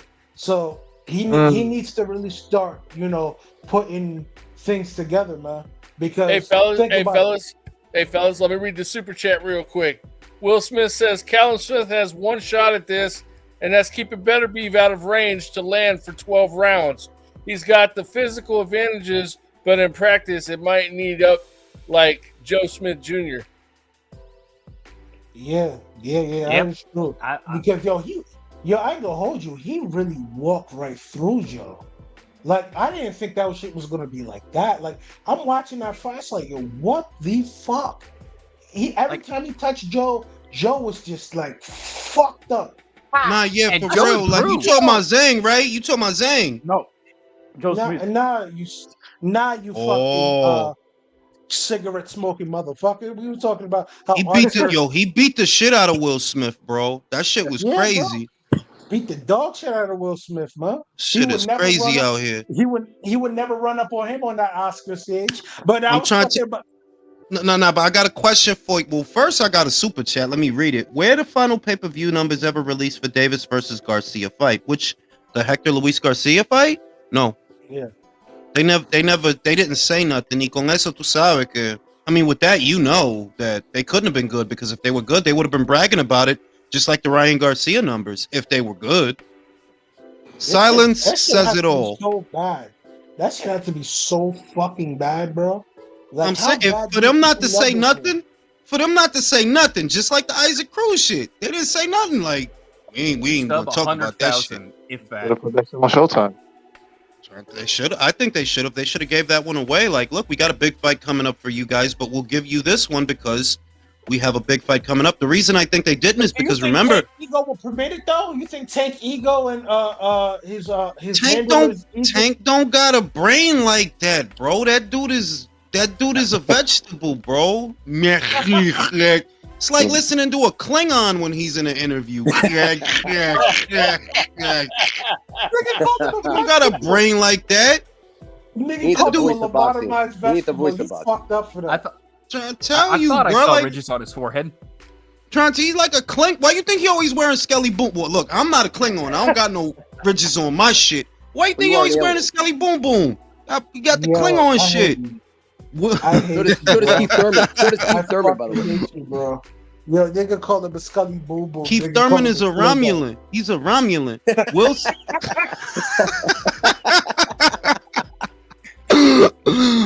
Will said, that's Willie Lynch country. I'm not God Willie. I'm not nice. Will I don't really understand, Willie. I'm gonna say I wanted to ask y'all. Look. Hey, Jules, it was because I read his super chat, and I think he thought I misnamed him or misquoted him. That's what I'm that gonna was tell about. you what. Kazuto Ioka took care of business this weekend, y'all. Yeah, if he fight Estriada, Polo, if he fight Estriada, what's gonna happen? I know what Polo gonna say. Hey, Go ahead, Polo. I thought that was him. I know what Polo gonna say. I got Estrada getting fucked up by Ioka, by the way. I'm not Polo. I was kind of waiting. I was kind of waiting for somebody to go against the tide, because what I feel like a lot of people going to say, they're just going to say Estrada. And I was watching watching Kazuto, man. Like, he just, it's good and bad about him. What's good is that he's accurate. He don't waste punches. So when he get off, he get off. But he wait a little bit too long. He's too poised almost, that while he catching, it damn near looks sometimes like he's getting outworked. And that was the problem with the first Franco fight. He smoked too much weed. Yo, they found that in his system. They I know, found that's why I traces of brought weed that in the shit up. system. From last That's why I year. brought that shit. Hang on. Hang on. I actually have the Skippy on that. So they the boxing commission in Japan mishandled his urine sample so bad they left it out in the open for like weeks. That gives false positives like crazy. So he was miffed, as you believe. They had to do a public apology and everything. Ioka, 100% innocent of any and all drugs. Ioka's Japan's bad boy, bro. He's the bad boy of Japan, real rap. He got tattoos, he smoke weed, he dye his hair, he talk a lot of shit. He's Yakuza. He's Yakuza. He know how to Yakuza, chop bro. people heads up with that katana. With the sword. He get real greasy with it. But yo, at one point in time, Kazuto Ioka, before the I'm Not Wrong fight, he was what Naoya Inoue was now back in the day. He was, and people fail to realize that, bro. Can we say that Ioka used to be Kazuto the is the good. Andre Ward of Japan? Can we say that? Nah, I can't say that because Nah, because people watch Ioka's fights. Nah. Oh, yeah, I watched him, yo. He used to knock people the fuck out, yo. He used to be that guy. Word, he ain't that boy. Nah, the reason I say that is because he's not an artillery fighter. He's a cerebral fighter. And as long as I've been watching him, that's what he's always been. He's always been a thinking man's fighter. He don't have the gold. You know, when Ryota Murata went pro, huge fucking buzz. He ain't even beat nobody yet. Huge buzz. He's got the casuals with him. They fuck with him, they love him. Kazuto never really he don't have that size audience. Yeah, they watch him, but he don't have that size audience that them guys got, man. Like they pulled in retarded numbers, them two guys. Ryota Murata especially. I ain't gonna hold you. I probably inflated Kazuto Ioka's prominence in Japan because I used to watch a lot of Office Hancho videos, and you know how Office Hancho really talks and about Asian boxing, and I think he's the best guy who breaks down about Asian boxing. Yeah, so I was watching his videos, and how he broke it down to me was like, yo, that motherfucker, the truth. He walking through motherfuckers. He knocking everybody out. I said, oh shit, Ioka, but he's not Inoue. Inoue's not Inoue, bro. Like he not look. I don't got a doubt in my mind if they would have met at Superfly, if he knew he would have made that pit stop, he would have stopped Kazuto. I think he would have. Well, it's flyweight that he made if he made it pit stop at flyweight, because Ioka had a chance to come up from flyweight to face Inoue the WBO Superfly title, and he like everybody else said no, thank you. And I still think Junto will still. I think Kazuto's great, so I don't want to shit on him, but Junto will fuck him up, and that's real rap.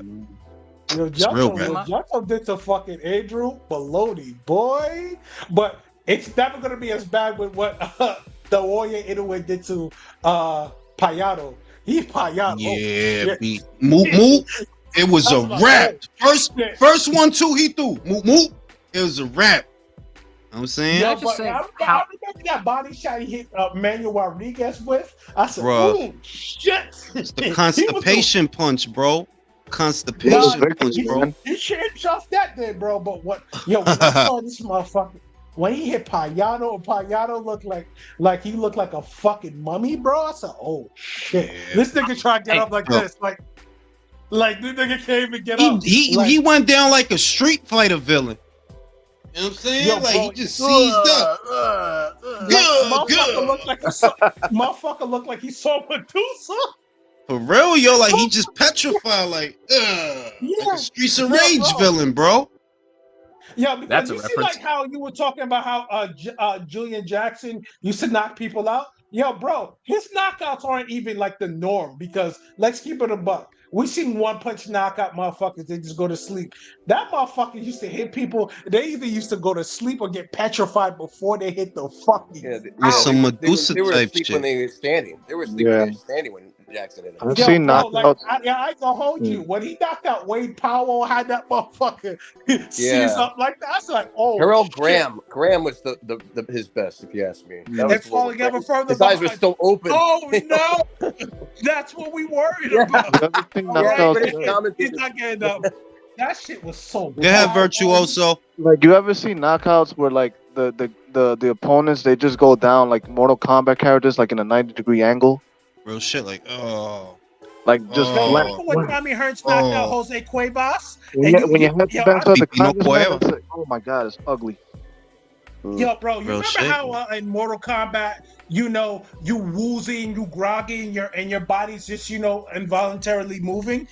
Yeah. Tommy Hearns did that to fucking Jose Cuevas, and I think Mortal Kombat owes Tommy Hearns a check. That's probably where they got that shit from. It's probably where they got That's a that shit fucking from. fact, bro.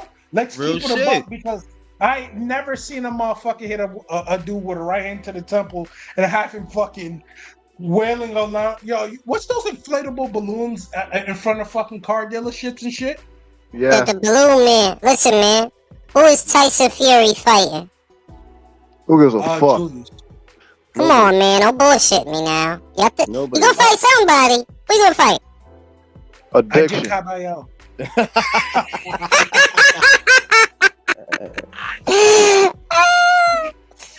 A fight he'll finally lose. He's gonna fight. He's gonna fight the winner of Wilder Ruiz. Yo, we know who losing that battle. Oh man. Yo, I don't listen, man. I'm gonna keep it a bean, bro. Listen, man. I know I did a video on it, but I'm gonna be real. I don't feel sorry for no fucking junkie, bro. I don't. So if you running around embarrassing yourself like Adrian, oh well. Good segue. I'm Dude, saying that 'cause was horrible. they acting like it's a Greek tragedy that he Yeah. turning into a fiend. How many people we done seen turn into fiends, bro? That's your fault. That's man. It's not no.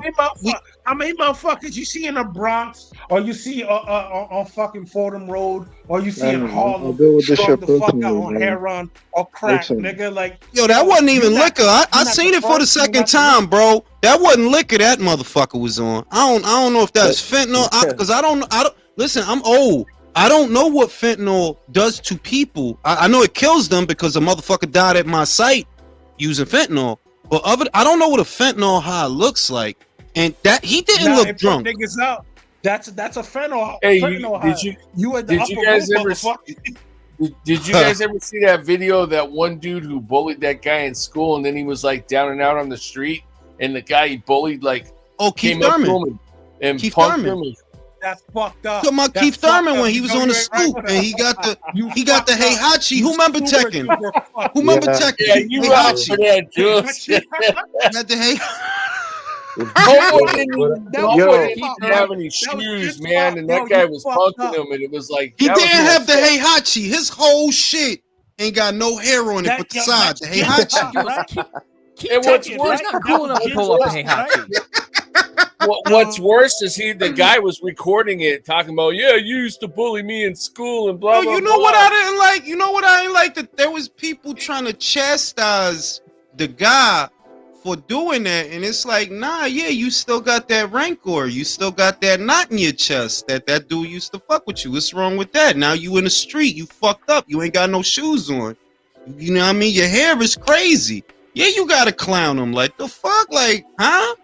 You Yeah, turn the man. other cheek, motherfucker. Yeah, but you shouldn't kick somebody when they're down like that. Why not? If you don't kick them when they down, they gonna get up. You better kick them. Kick him down. You wild. I'm just playing. Yo, I swear to God, somebody That's why will see this and think I'm a bad person, and I'm more like country. Like, nah, being real, No, I but wouldn't even say nothing what? to the cat. You know what's happening to AB? That's the years in the making. You showed me that fucking video of him clowning around that Uber, man. I was dying, but like, yo, that shit has ramifications, bro. Like, and this is a fucking podcast that these motherfuckers put money into, and they had to reschedule because of your ass. That's So what you talk like that's that. what I was trying to get across. That I'm like, it ain't like it was impromptu to where he didn't know he was gonna be doing something that day. You made a decision. You had an appointment with these people to sit down and talk to these people, and you decided you gonna go in there or whatever you on. You decided to do that. So how is it they bad? So what? You should just get to waste their time because they time don't mean nothing, right? shouldn't respect yourself or respect them. You should just get to do whatever you want, because apparently being an addict absolves you of all culpability in all situations. Poor Adrian. Yeah. Poor Strange that thing. it Yo, got- so yo, what video was this? Because you know sometimes I'll be out the loop because I don't really be giving a fuck about these dudes like that. Yo, Nah. what video is this? It's a podcast. It's a podcast called, what's the name of the podcast? Hands of something. Yeah, hands of The something. Hansa Project, or the Hansa. It's Hansa something. The Hands something. Mad obscure. I don't know. Whatever it is, bro. I'm looking it up right now because Yeah, you like, if you watch it, like, he faint out. Like, that's not liquor. He faint out. Like, that's what the I Danza didn't Project. pay. The Danza Project. Oh, The Danza, the Tony I'm seeing it Danza. right now. Yeah, he was on I'm seeing upper. it right He was now on upper. on the Boxing Voice. That motherfucker looked like he on some shit. I'm trying to tell you that. I thought it was liquor at first. I thought it was liquor at first. I'm off Thing these like- motherfucking drugs. No, his I'm eyes would be tripping. crazier. His eyes would have been like, to me, a You little know bit what more his smooth. face is? That's AB's face is the face of a man who's owed money he knows he's never gonna see. Nah, his face is the face of excuses and lame shit, because I've heard it said before that a part of the reason, I've heard this said before, but I don't know how true it is for everyone. I know that it's true for me. Everybody knows a guy like AB. Everybody know a guy like that. In your hood, it's a guy like that. You know a guy like that. And in my experience, Super fucking talented, but he just can't get his fucking head straight. yeah, but it's more like the way I see it. Listen, man. It's sad that you going through that. It's type sad, but you doing that. That's not being done to you. You doing that. Yeah. So why Well, it's would the I same- pity you? Yeah, it's the same like Fury, man. I mean, he went on cocaine and then ditched the belts and went on a 2-year hiatus. He did that. Nobody else did it. The motherfucking cosmonauts is not flying into your bedroom at night and shoving shit in your nose or your vein or whatever you got going on. You doing that. Are we saying that because it's an addiction that there is no responsibility on the part of the person? Is that what we saying? I get the celebration of when someone kicks the habit, but then we just we apply that to people who don't kick the habit. Because at least Fury, even if he's fallen off, What the fuck did you do to me, bro? Holy shit! You look poor as fuck, man. You look Jules, like never grow your beard out. What the fuck?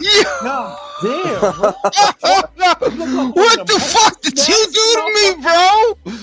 Yo, I can smell the AI. You smell like Yo, he turned me Chinese, bro. This is Yo, what drugs look. does to Jules. Hey, Ring AIQ. Brona looks so messed up. I'm surprised the girl ain't asked him, you want to go to Dubai, baby? Dubai, baby. I mean, for real though, like all I you see, niggas, man. they acting. See, this the shit, right? Because I didn't say this really in a video or elaborate upon it. It's funny. The same guys, just like poor Brona. When Oscar out here bugging out off that booger sugar, it's funny. And it's funny to me too. Like, I ain't even holding nobody. Like, yeah, that shit is dumb funny. So when Brona out here ganking and acting like a fiend, that's funny too, bro. Oh, you don't think that's funny? I do.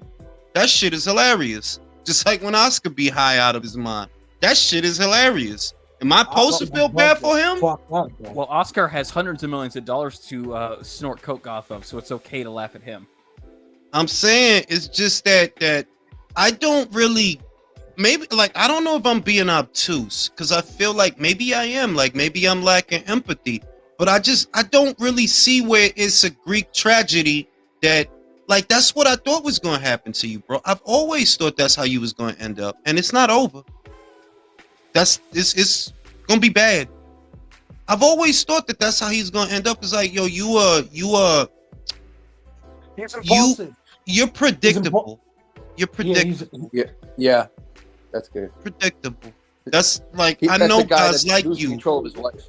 Yeah, like I know guys like that, and or knew, I should say, because I'm Peter Griffin now, and I'm like, That shit is not a Yo, Peter tragedy, Griffin's bro. a fuck. Yo, Peter Griffin's an addict, bro. What the fuck are you talking about? Hey, Jules. Yeah, He's a but he fucking addicted to drunk. beer and food, bro. You want to be addicted to beer and food or fentanyl?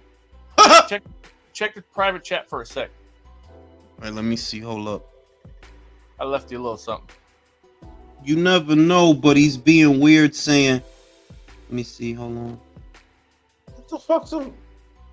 All right, hold up. I'm gonna look right now, bro. Yeah, I'm going. It's time for AB to get his CDL and all endorsements. It's fucking horrible. For real. On some real shit. Now, Tyrese said time for AB to get his CDL and all his endorsements. Yeah, that dude is weird, bro. And he's back.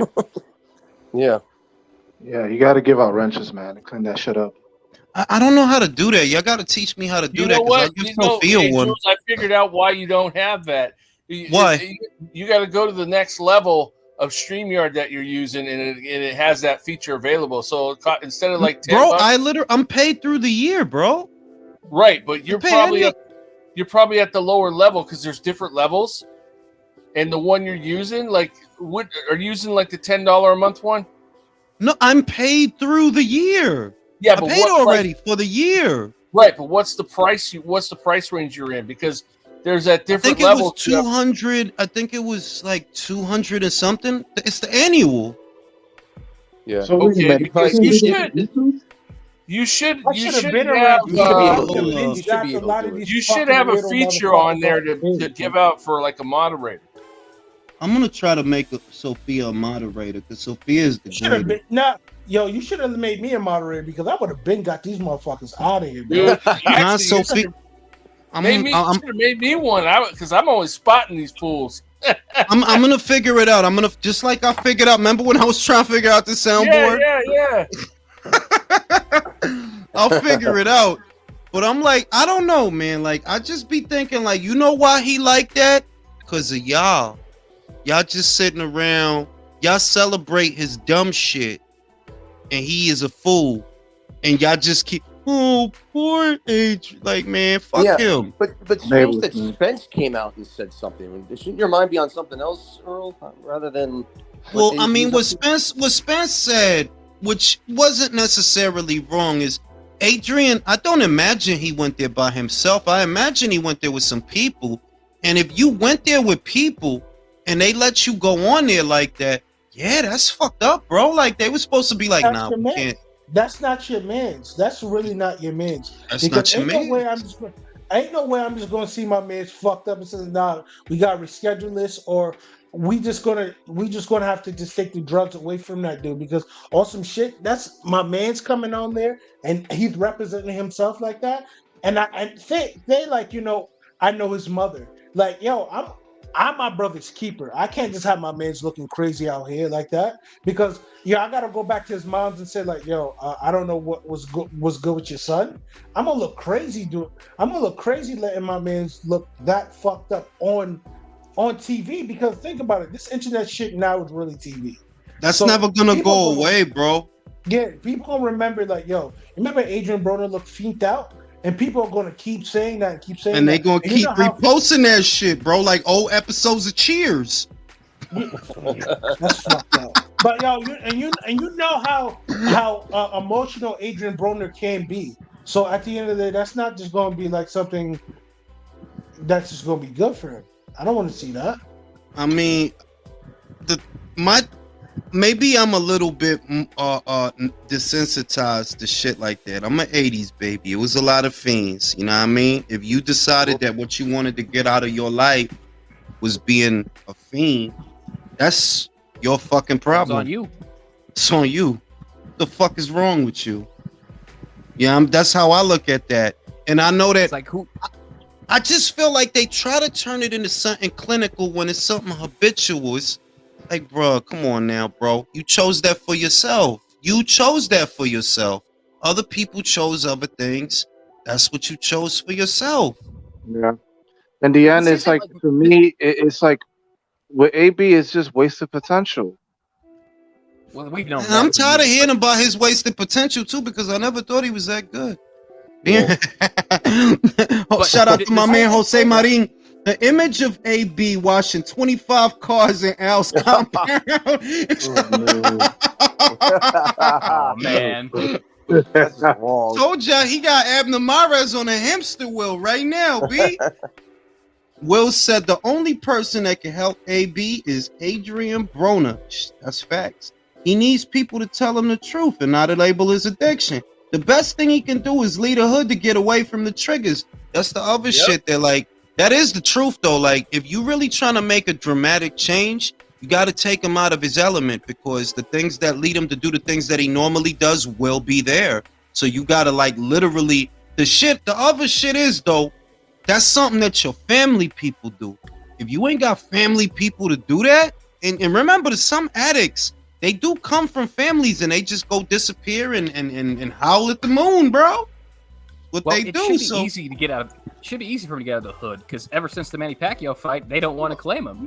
Remember that whole thing? It was like he was fighting for the hood. He's straight. He's doing what Daryl Super straight. did, and he's surrounding himself with the whatever wrong I got, he got. Want these draws? Hello. Man. What the fuck? That's Draws? injured, bro. Hello. Oh, yeah, Want Chris, these that's draws? Hello. Man. Wow, bro. Want these draws? Hello. Man. Wow, bro. Want these draws? True. Yo, he didn't say that. He didn't Any say fighter that. knows. Yes, what he that is. did. Any fighter knows what that is. He Nah, said everybody that. People that don't have it, He they was know what straight that is. bugging. Everybody ain't like that. They're gonna think I'm a bad person, right? They're gonna think I'm a bad person. But when I'm a true 80s baby, right? Fiends in the street and all of that. Then walk around shedding a Sally Struthers tear because you choose to be on drugs. That's you. That's literally you doing that to yourself. It's not, there's people that's sick that don't have a choice. There's people that go in accidents and things happen and they don't have a choice. You have a choice. If you want to squander it, I don't consider that a Greek tragedy. Yeah, this isn't the Middle Ages where we thought that doing drugs was the key to immortality or some shit. We know crack is bad for you. We know cocaine's bad for you. We know fentanyl's bad for you, and you're still doing it. And you got What do you think is gonna happen? opportunity. You got opportunity. It's a lot of fighters that are fighting in a lot of clubs and a lot of small shows that they don't get to fight on a Showtime. They probably never even make it to a Showtime. You in bed with the right people. They tried. You know what I mean? They tried. They tried to help you out, bro. Now, He's straight. Yeah, exactly. Now we got Super people big straight. paying $10 million. Hey, whatever I got, he got. Want these draws? Hello. Man. Nah, bro. Wow, bro. That should be. I ain't gonna hold you. That should be in your fucking soundboard. Put all that shit in the soundboard now. That shit is AB will great. never stop sounding funny. Ever. From now on, whenever you hear someone doing pro PBC stuff, doing all that crap, just play that and say, "This is what you sound I'm like about to me." turn just that one clip, that one part. Yeah, trip. That's dope. Any fighter. Want these draws? Man. Wow, bro. Nigga say you Want these draws? Hello. Man. Wow, bro. Trip. That's This dope. nigga say you want Any these fighter fucking knows what draws. that is. Any fighter This knows what motherfucker that say is. you want this motherfucking draws. You know what's Yo, crazy? They try and hold it. They try and hold it together. They try and hold, like, you see, they feel like laughing, and they try and hold it together. Like, nah, son. The world we living in, right? If you put yourself out there to be exploited, you will be. That's the reality. That I said it in a video I did. They would do it to me just as easily as they would do it to any one of you. That if you go outside and you bugging out and you acting crazy and somebody recognize you, you think they not gonna record you? Yeah. That highlight So reel of motherfucker boy. That highlight reel of motherfucker boy. You don't want that shit in your life because trying when to you tell sober you. up, So and you go gotta to be so on fucking point. impaired. If you not on point, and I'm not, it's like, I'm not trying to be fucked up, but it's a cautionary tale in there that, like, yo, dog, your life is your own. You choose what you gonna be. You really do. So if you don't want to end up like that, choose wisely. I mean, don't get in the habit of looking for pity or saviors, because that I firmly believe that is how that happens when you acquiesce control to other people and other things. That it's this thing's fault. It's this thing's fault. When you start saying everything that happens is on me, everything, then you know what I mean? Because a sign of a man a sign of a weak man is a person who capitulates control and makes excuses for everything. And you don't want to be that.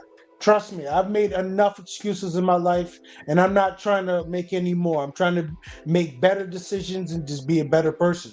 But ultimately, for Adrian Broner, you've lived a charmed life. You've lived high on the hog, and it seems like you're in the doldrums about something. Whatever you're going through, there is remedies for you. You just got to be strong enough, and you just got to be real enough with yourself to seek out those remedies and be on point with that. Because ultimately, and people want to stigmatize therapy or whatever. Yo, if that's what you need, get your mind right. You got the money for it, but a lot of motherfuckers be looking. Dusty is funny, but a lot of motherfuckers be looking like, yo, I'm a bitch if I tell some other motherfuckers my problems. Hey, you look crazy now. Would you rather be a bitch in front of a therapist or be on the highlight reel? I'd rather be a bitch in front of a therapist, bro.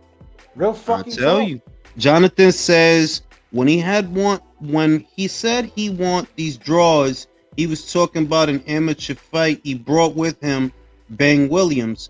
Williams a legit dollar store tank look-alike. Oh, so he's trying to give him the draws. Any fighter knows what that. Yeah, trip. That's dope. Oh, wait, I gotta go back to my. You want these draws? Hello. Man. Bro. Hey, that's the new counter. You want to go to Dubai, baby? You want these draws?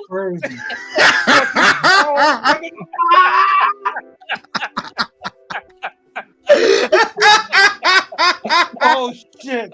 Oh my god, Adrian, what the fuck is wrong with you, nigga? Adrian, Like they gonna think, you know what they gonna think? They gonna think we evil. They gonna think I'm evil, and I'm like, nah, I'm not evil. I'm trying to tell you, Jules, you evil man. You know it.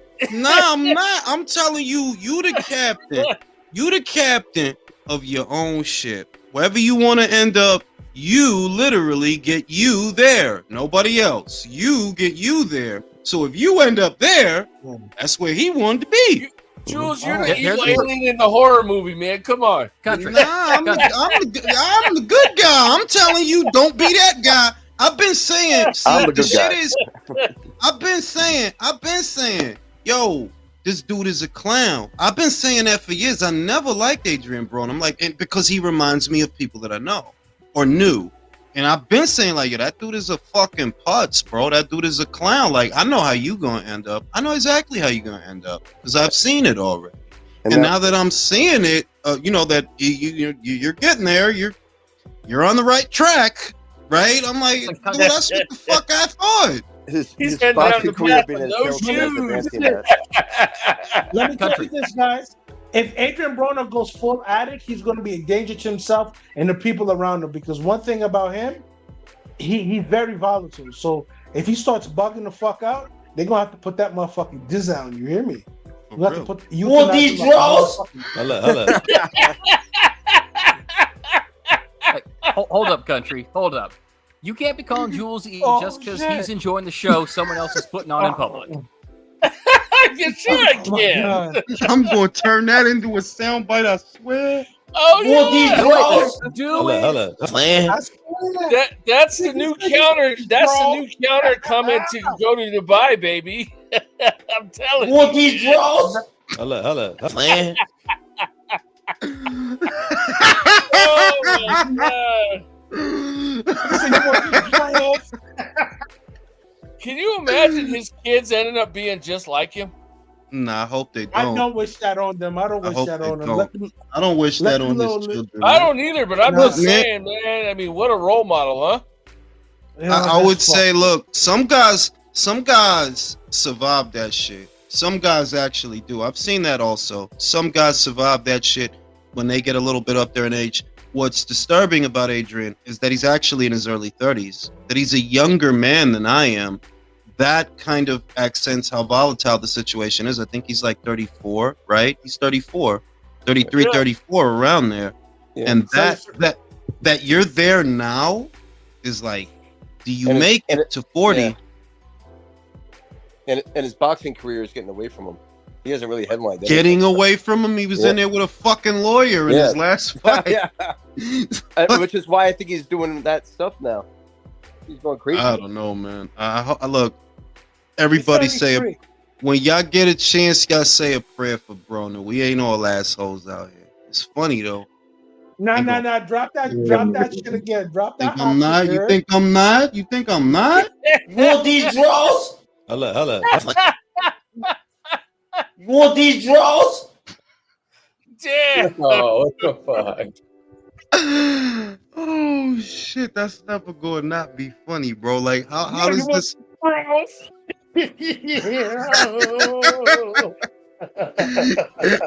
I'm crying.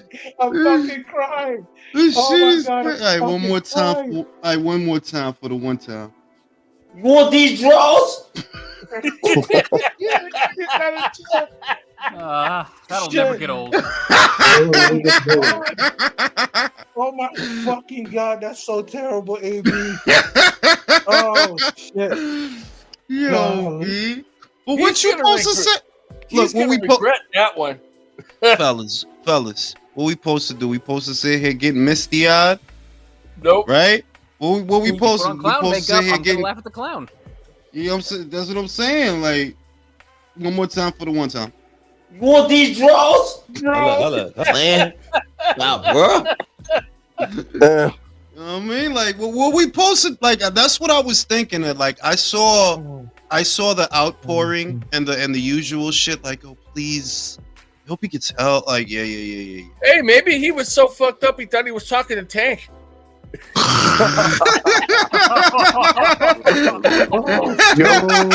I mean, come on. They took that fucked up picture together, if you remember correctly. That was some fucked up shit. That was some fucked up shit, bro. I'm just saying that, like, I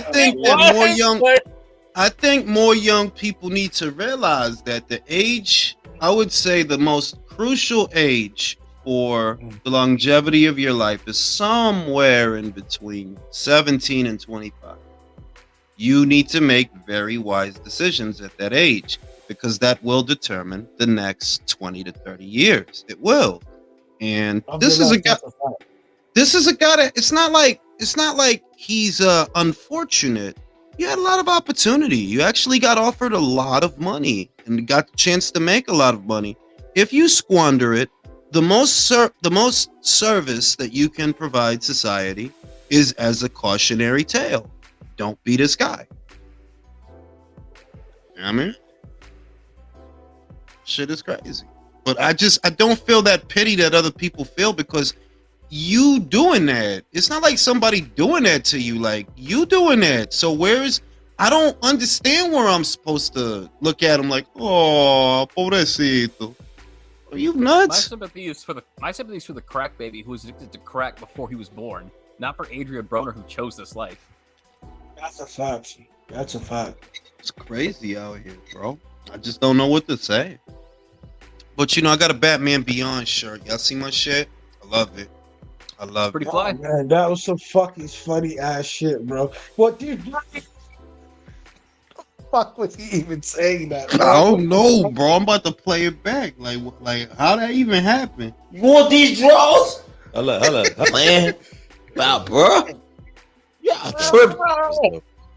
Then him finishing the shit with y'all tripping. I was like, I know you couldn't believe your ears when you heard that, Jules. I know you couldn't, man. nah. I mean, it's I think it's life, bro. It's life, bro. It's life. Like, what are you gonna do? Like, he has to want better for himself more than because I heard stories that Al Heyman actually coddled him. I've heard those stories that he tried to like be helpful to him, but it's like if he don't want to help himself, Ain't nothing you right? can do. It's nothing you can do. So hold you. So- So that's why I was so pissed off when he was talking that shit about Heyman because what he was saying essentially was true, and the message is not lost on me. It doesn't. It's not lost on me that what he was saying about Al Heyman in regards to other fighters were true, but all the chances and all the latitude he afforded you for you to pop the all that gangster shit latitude, about big words out here. Ranker is The a big latitude. Yes. Ow! Big words out here. Yeah, man. Yeah, I'm college educated, motherfucker.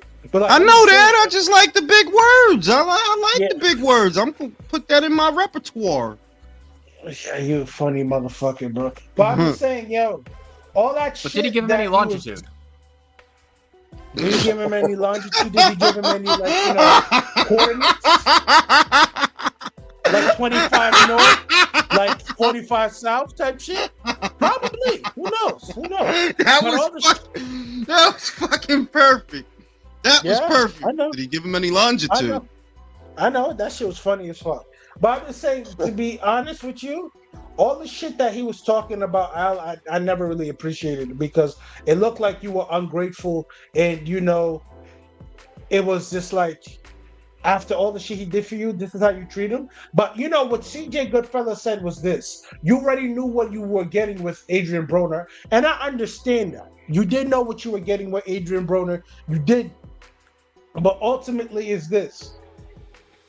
If everyone was like, you know what you're getting with this individual, and you don't give that person a chance, no one would get a fucking chance then because, everybody comes with some bullshit. You feel me? Everyone has this shit to them. But we got to look at it from this perspective.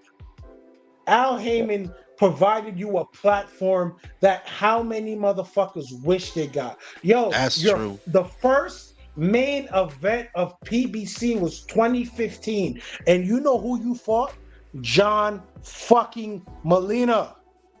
You know how many people that would have Said him, no. I mean, look, if it was on Adrian Broner these last couple of years, completely honest, devoid of the life and shit, just the sports shit. Stick to the sports shit. It was on him to hold up his end of the bargain because he was being given lifeline after lifeline. They gave him opportunities to get out there and showcase what he could do, and that's what he did. And me personally, I have no problem with him screwing over Al Heyman and all the fights that Al Heyman has not given us. Nah, if I was Adrian Broner, here's what I would do. In your next Don King fight, come out and say, I would like to thank Al Heyman for these opportunities that were given to me. Progray, you better stop calling him out.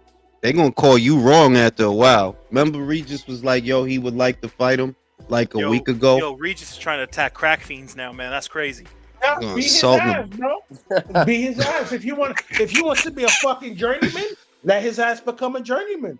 Because at the end of the day, he's always talking that confident shit like, I beat Regis' ass, I beat this, that, the third. All right, bro, let's see now. Let's see. Yeah, now. but it's always a dude on the block like that you're not really going to hit him. You know what I mean? They say a lot of shit, but you're not really going to. You're not gonna hurt him. Remember like $1 Million Baby, the slow kid that was in the gym? Hey, boss, I'm going. Remember $1 Million Baby with Hilary Swank and Morgan Freeman and Clint Eastwood? The end of that movie was so fucked up. It was sad, bro. But you remember Lucia Riker? That was Lucia Riker that did that. Listen, you remember there was a slow kid that used to keep him around. You're not gonna really hurt him because if you if you hurt him, you're wrong. If Regis was to fight this guy in the state that you'll be wrong, bro. Don't fight that guy. Leave that guy alone, bro. Anyway, Regis has bigger sights, I'm sure. For real, you better focus on Jack Cataract, Jack Casserole. Yeah. Hey man, I like Regis, man, but I like Regis, but play around, man. You might lose to Catterall, man. You never know. That's not outside. Listen, that's not outside the realm of possibility. What Jack has, got a good jab, good movement, and he's a southpaw just like Regis. So neither will have that advantage. But how durable is Jack? How durable? Because Regis do hit hard. Hey, look, man. All I know is, with all respect to Tiafimo, Catterall was the first one to make Josh Taylor look human. That's facts. That's facts. Yo, he was landing that double jab left hand in that motherfucker face all night, and they had the audacity to say Josh Taylor won by fucking decision. That was some nasty. That was a bad robbery. Nasty Bad shit. robbery.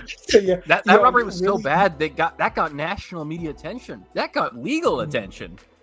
Yeah, that shit was bad. I think they tried to get the police involved. I'm not guessing it either. I think they tried to get the police. Don't you remember that? They tried to get like the constable. They did. They got the constable and all that shit. Like all of that. Like, this is a real robbery out here, yo. A real robbery. Shit is crazy. Polo in the background. Nah, Yeah, that's yo. some fucked up shit, man. I'm saying. That is Now, some Franchon, wild- listen, man. Franchon Cruz about to fight Savannah Marshall. I know everybody's not familiar with both. I know everybody don't watch the shit as much as I do. But for those that might, who wins that fight? I think Savannah Marshall's got a chance. I'm not going to say she's going to win, but I think she's got a chance. I'll go set and set come out. Savannah is going to fuck her up. I got franchise. I got Straight up beat the franchise shit out of winning. What I'm going to say is this, see. You can't write Franchon off. She is a handful. That's a fact. But I get this vibe that you thinking shit is sweet. That's kind of what I'm getting at. Oh, so you think because Clarissa did that you could do that? Clarissa is Clarissa. I think it's just like, oh, she's white, so I'm gonna beat this white bitch up. That's what I think she got in her head, though. I think that is as simple as that logic is sometimes it's as simple as that. So like, oh, she's white, I should beat this white bitch up. Oh, white bitch, fuck your ass. I was like, damn, I thought she was all right, brother. You thought shit was a game, huh? Oh yeah, I get that vibe that she thinking that is sweet because Clarissa did the damn thing, and she did do the damn thing. I just want to add to that. It's like the reason why Clarissa did that is because they're both at eye level. Franchon is smaller, right? It's shorter, right? Yeah, she is shorter, and she fight different than Clarissa. Like the approach is completely different between her and Clarissa. So the things that Clarissa was able to do, that don't mean you gonna be able to do all that. Nah, y'all approach is completely different. So I wonder if she still has nightmares from fighting that dude, though. That she. Yeah. Yo, that shit was crazy. Her hair was so fucked up that fight. Why she even coming with that weave? Yo, Like, Snoop ain't had to do that, bro. Y'all remember Snoop? Y'all remember Snoop? Snoop? Is a piece of shit. Like he's a He Libra. He's was a piece wrong of for shit that. like me. He's wrong He's for a that. foul nigga. Yeah. Libras are foul niggas, B. We like the foul shit. We'll crack on your dead grandma. Like, damn, why she the casket looking like that, B? Like your granny casket, crazy, my nigga. What like, I forgot what he said, but it was like mad uncalled for. I was like, damn, son, you gonna do that? Nah, He Snoop though. He do what he want. He Snoop. He do what he want. So catch me up, fellas. What I missed, Jules? Nah, I mean, we talking about this Wilder and Ruiz shit, and the point that I maintain is that while neither guy actually has all that much marquee value in America, the one thing that Wilder does have working for him is he actually has a big fight already lined up. So what you have to ask yourself is, Wilder can afford for this Ruiz fight not to happen, but can Ruiz? Absolutely not. And that's the word going around out here. Like, and I'm glad Deontay said it. I mean, I have issues with him, but he said, like, man, stop letting your daddy run your shit. What did I say, Jules, about these Latinx fighters' dads fucking shit up? How many do we got now? How many? Yo, boxing dads, bro.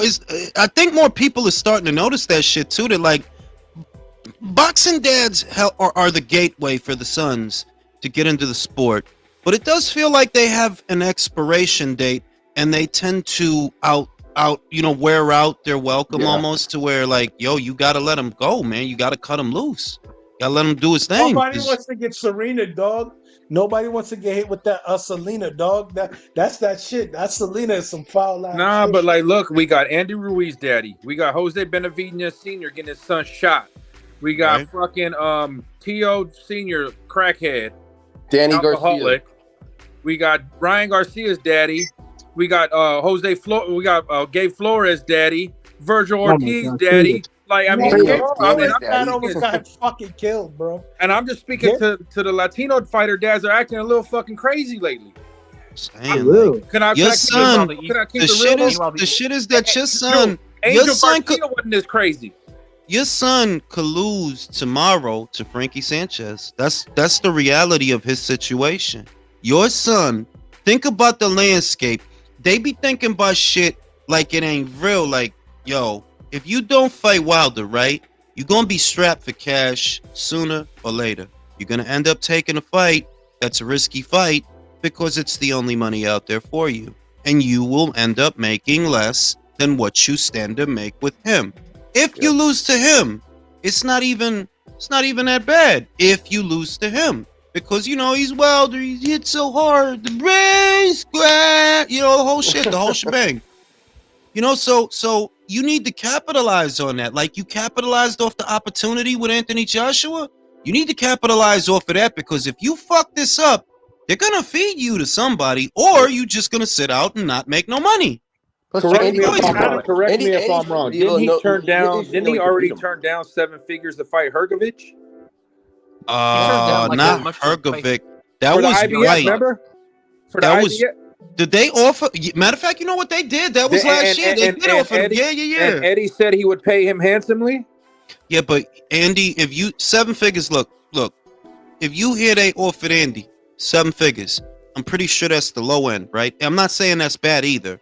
I'm saying that this is a guy that if you offer him $1 million for Hergovic, he gonna do this because he think he got it like that. He think he got it like that. They're like that he getting it. I don't know what you got going on the side. Maybe you have something going on the side that gets you money, but this boxing shit, your marquee value is Jules, you mean to tell me them Fashion Nova clothes is moving at 7 figures for Andy? No. Word, right? I forgot he a Fashion Nova model, bro. For the stocky guys, B. And if he keeps playing, like, look, if he keep playing, he gonna fuck around, end up like Charles Martin, getting food for Jamel for Big Baby. Word, they about to feed him the Big Baby, bro. Like that's the way it's said. And Andy can beat Wilder too. You know, Andy can beat Wilder. You know? Why the fuck is he trying to? Cause he want to retire at 27. That's what he said. He want to The retire. fuck he crying for? I'm saying cause he was having a special moment, bro. He's having like a special moment. We know what it is though, too, fellas. Andy feel left out that nobody in Saudi calling him for no 8-9 figure paydays. But look, this the shit. If you do your thing with Wilder, if you really focus like you fucking Rocky and he's Spider Rico, and you get on your shit, right? If you handle business with Wilder, them Saudis might be like, hey, yo, AJ, we need you to run it back with Andy, bro, because he just beat the shit out of Wilder. Money to AJ, we need you to stop him this time. For that. I ain't gonna hold you. I really think they don't really fuck with fat people, so that's why they haven't called Andy. If Andy was like, moderately sized, I think he would probably get the fucking call. Nah, dog. Like the fight really. Jules has been saying the biggest fight in boxing, a la Canelo versus David, has still always been AJ versus Wilder. Yeah. Still is. And the fact that Wilder's willing to gamble that on you, if you're Andy, see, it's like, I don't want to be that armchair guy. All I could tell you is what I think, though. That's all I can do. And the way he's looking at it, it's like you don't see that he's looking past you. You don't understand that. Now is the time to strike, because he is looking past you. That he's offering you this fight when he's got AJ waiting for him in December. He thinks you easy work. He thinks you that's what he thinks. Otherwise, why would he pick you if he already has AJ lined up for December? He thinks you ain't shit. Do you think? Because when has he ever picked elite tough That's competition. the fucking shit I'm saying. Like, he picking you because he thinking, this dude is a slouch, man. Maybe I'm giving him a little too much credit, but what are the odds? Maybe you think, well, Andy beat AJ. If I knock him out in spectacular fashion, maybe that'll, like, leading up to the AJ fight, maybe build up more hype in my direction. No, yeah, of course. I mean, like, Wilder's rationale, I can, not that, like, you can understand why Wilder would feel confident in that fight, because if you saw the Ortiz fight, you saw that he's getting off that straight left hand, and he don't have the torque in that straight left hand that Wilder has with that straight right hand. So he feels, I could beat this guy. I'm going to land my right and put him out. That's what he think. Like, yo, this dude is a slouch. So if you Andy, you better get on that, because he's sleeping on you, man. He's sleeping on you. Jules, I you can can't hold do that. I just don't He's see. only gonna I make just don't 10 see million. Andy beating him. Say it again. Say it again, Chris.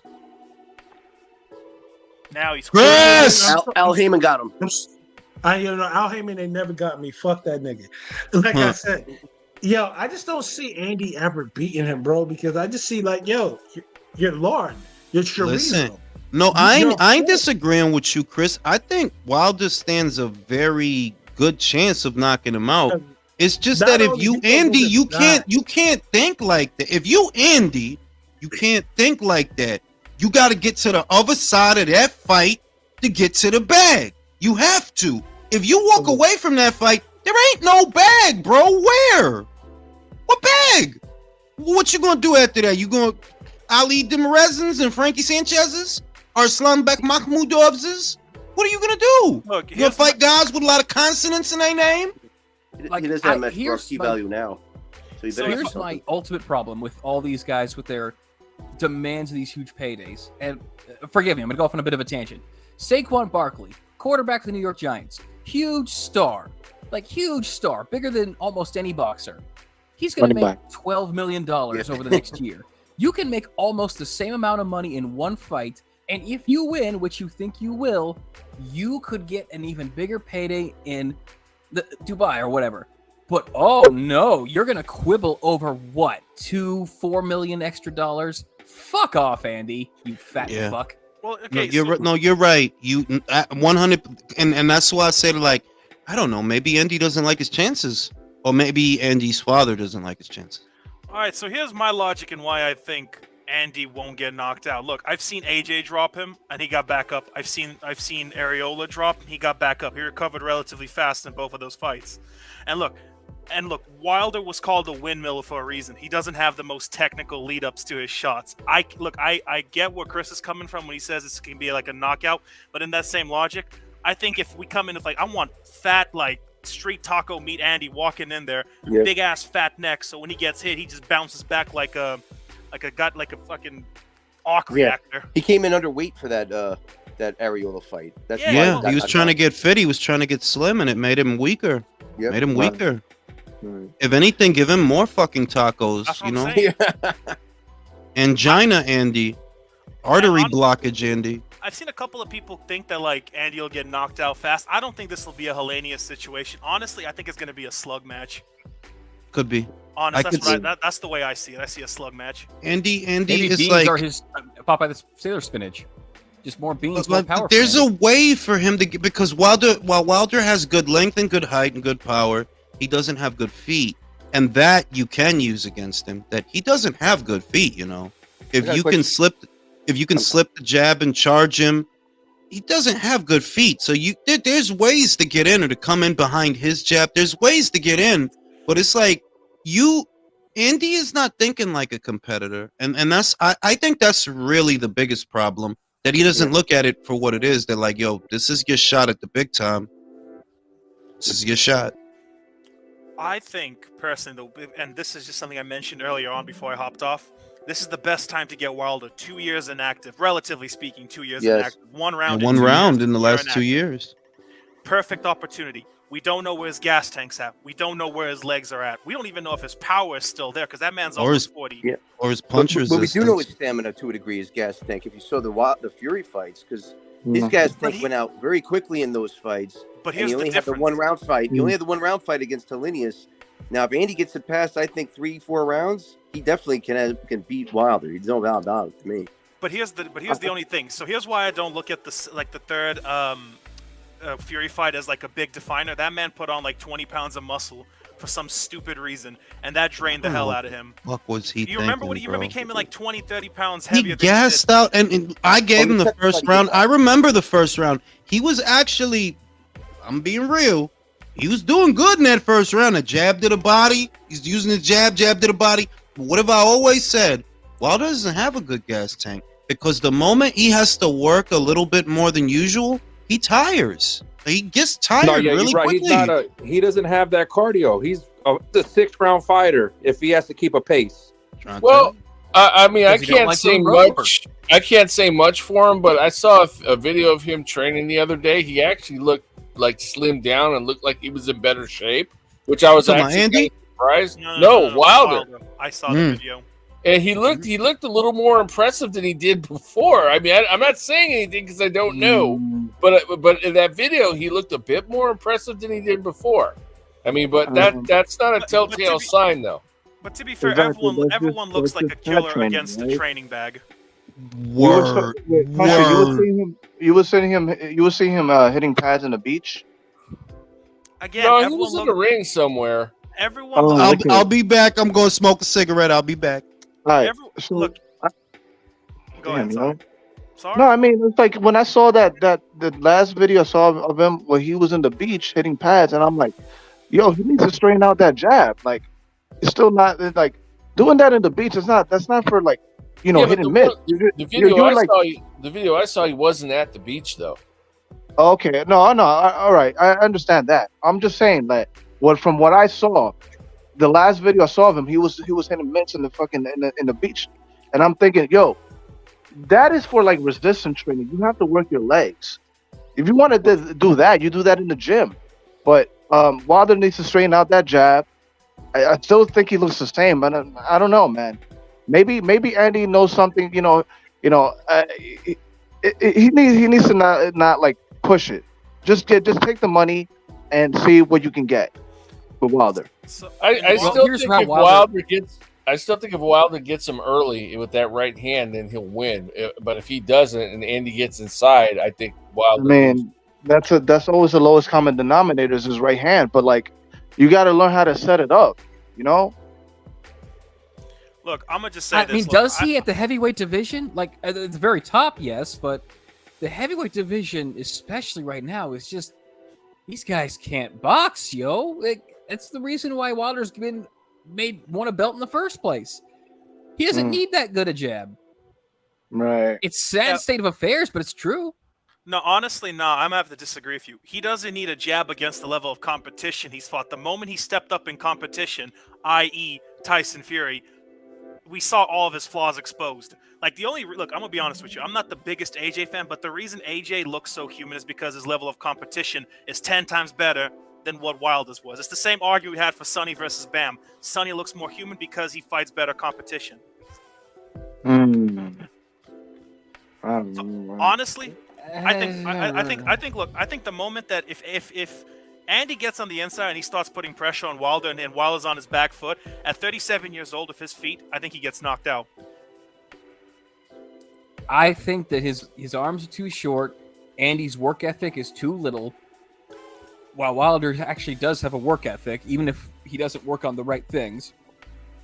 And like it's lame and passe to say, but that right hand is going to crack him in the chin, and he's going to go down, and it's going to be an early stoppage again. Like, I don't think Andy has the feet to get on the inside with Wilder. I don't. Dude, half of the people Wilder's fought got on the inside. That's not the problem. Yeah, Getting on that's the thing. not a problem. Wilder, you know that Wilder has kind of a wide stance, and that kind of takes away his like mobility. I mean, yeah, like Wilder's so frustrating to watch. It's like you do everything wrong, bro. It's like he fights like he's on a surfboard. God, when he does the windmills whenever he has someone cornered, it's the funniest shit because almost none of them shots land. Dude, he looks like he's drunk fighting in a club over a chick when he does that. It's ridiculous. Yeah, but I'm telling you, he's gonna land that right on Andy, and it's gonna knock him out. Because if That's if if Andy Andy stays comes there in with the long work term. ethic that he did for the AJ fight, then yes, absolutely, he's gonna get on the inside. His hands are gonna go lightning fast. He's gonna light Wilder up. I do not trust Andy Ruiz's work ethic. I think he's gonna be lazy, or he's going. I think he's just going to dog it, and I think he's just gonna get knocked the fuck out. Because except for one, maybe I don't two think fights, it's safe for Andy to dog it, because if Andy dogs it, he's going to take a vicious beating, and that shit, them right hands, say whatever you want about Deontay Wilder. Like I tell motherfuckers, if that nigga hit you, may the Lord bless you, because most likely your dumb ass ain't getting up. No But me here's- hace brazos. But Yeah. here's my stance, Chris. I've seen Andy drop, but I've seen him also recover from those drops relatively fast. Okay, I ain't never That's- see Andy get hit with one of them nasty ass right hands. Because Wilder be punching the fuck the out of argument. niggas. So here's my issue with that argument. The argument is Wilder was this vicious killer against level F can fighters, and I agree. Against those kind of fighters, yeah, I can see it. But I still look. Maybe I'm overhyping Andy. That maybe I am. Maybe I'm not. I don't know. But I do think if he gets hit like the lava lamp, he'll bounce back. Yo, I gotta ask you this, Ivo. We don't like Tyson Fury, but how many times did he get dropped and really badly hurt against Deontay Wilder? Let's keep it a buck. Wilder can punch. Fuck the silly shit. Wilder can punch. He did something that not even Vladimir Klitschko could do. Land that right hand on him. Yeah, So- I hang on. I'm with you a little bit, and I'm actually a bigger Fury fan than most here on the panel. But Steve Cunningham did that to Fury, bro. Like it works both ways. Nevin Pikich, we understand that. We understand that. But hey, they say out of all the heavyweights, elite level heavyweights outside of Usyk, because his fucking defense is fucking ridiculous. They say outside of him, he has some pretty decent defense when he implements it. He was still able to land on a relatively a mobile target in Tyson Fury a bunch of fucking times. Andy Ruiz don't move his head. Andy Ruiz has terrible foot speed, and that catching and shooting is only going to work when you're dealing with guys who have similar reaches and arm lengths as you. Once you have to deal with a motherfucker that got a long ass fucking jab and a right hand that did knocking motherfuckers out like that, it's just a recipe for disaster. So that's why I'm saying, if Andy does fight this motherfucker, he better fight him. He better fucking have a training camp of his life, because otherwise he's gonna get fucked up real bad. I'll tell you what. I'm not saying have a training camp like he had against Areola, lose all that weight and get fucking dropped anyway. But I'm just saying he needs to be physically sturdy to deal with that type of punishment that he will be dealing with, because say whatever you want, Wilder's a for real puncher. On this, I'll tell you what. On this one point, we may agree. I think that's one of my biggest issues with Andy's after that win against AJ. His entire mentality has just been down the drain. He doesn't think like a contender anymore. He just thinks like I'm a big fish. I gotta cash out everything. So on that, we agree. If his training camp is shit, Wilder was gonna knock him out. On that, we agree. I was gonna ask Jules before he went and get a smoke. Is like, when is that skills challenge deal gonna kick in? That is a good question. Yeah, I have no idea. And I also don't know the gentleman beforehand, but I agree with you on that too. I think this after the current crop of heavyweights retire, we're gonna have a couple of years of a very slow heavyweight division. Oh, it's gonna be awful. That's how it usually works, though. That's, if you really look at it, that's really how it is. The heavyweight division, it's been consistently getting worse ever since the golden era of the 60s and 70s. Because think about it. After Ali retired and Larry Holmes was holding it, they thought that was a slim period in the heavyweight division too, until Mike Tyson came through. Then the 90s came, and everybody from the 90s did their thing. Then, after Lennox Lewis left, we got the Klitschko era, and no one can match the Klitschkos. That's just, that's the theme. Let's keep it above the heavyweight division. I was watching that latest video from Office Honcho about end of an era, like his latest video, and it was kind of like a slow burn for the American heavyweights, man, up until 2005. Yeah. The Lennox Lewis era spelt the end of it, really. Though that's when it really, the last of the vicious American heavyweights. Because Ray Mercer was part of that era. I call Evander Holyfield. Yeah, shout out to Yeah, Sugar Ray. I called Evander the Shout last out to heavyweight. Sugar Ray Mercer In my knocking motherfuckers out. It's having motherfuckers sleeping on the ropes, looking at the ref, and the ref not doing anything, so he uppercuts him in the face. Like these refs are fucking terrible. But I honestly think it's just what people always say it is, that for a man of, a big man in America has the option of playing football, which, pays you more money than boxing, Unless you get to the tippy top of, and what are your chances of that? Exactly. That's the shit. You got to compete with all these guys, got all these K's and Q's in their name. Motherfuckers got P's in their name, all these consonants. And they punch Well, hard. not as only fuck, and that, they but don't give you, a fuck about you also get hurt much less in football than you do boxing. Yeah, you motherfuckers got unibrows out here. Shit is crazy. I just gotta say though, just for you, Jules, I'm taking that samurai sword fighting class when I'm out there. Man, you better go over there. You better get you some concubines, bro. Get you some Japanese sake. He's swimming in it. There were a couple. I remember there were a couple of good heavyweights. I mean, American heavyweights during the Klitschko era, Vladimir's era. There was Derek Jefferson. I remember him. Derek Jefferson. There was Calvin Brock. There was Chris Bird. There was some, but you know that they were good fighters. It's not that they were bad fighters. They were good fighters, but they were not generational talents. And that's really that America stopped producing generational talents in the heavyweight division after a certain era. What was the line in Rocky? Now, like name me a heavyweight. Name me a killers. heavyweight in this era that could beat Corey Saunders. None. Bruh, an American heavyweight? Maybe Jared Anderson? Nope. Not right now. Hey, I like Not right Anderson, now. but we don't know much about. Like, he's good. He's got, like, you can see he's good, but like he's not been proven It's a yet. private chat what I put But in. I'm telling you, not guys, right now. bro. But you know what I will say though, I know Jules likes him too. They need to promote him more. He'd be great on TV with his own show. Is Richard Torres is a funny motherfucker, yo. Oh no, I like Richard Torres, king is but you here. know what I want for Richard Torres? See, it's fucked up. You just now going to join when I'm getting sleepy and I want to end a live, Michael. Oh, your king is here, man. You fucked up, bro, because I'm fucking you. I've been seeing you chilling in the goddamn chat. I done put the fucking link in there for you like 3 times. That's video, bro. It's your fault for fucking going live.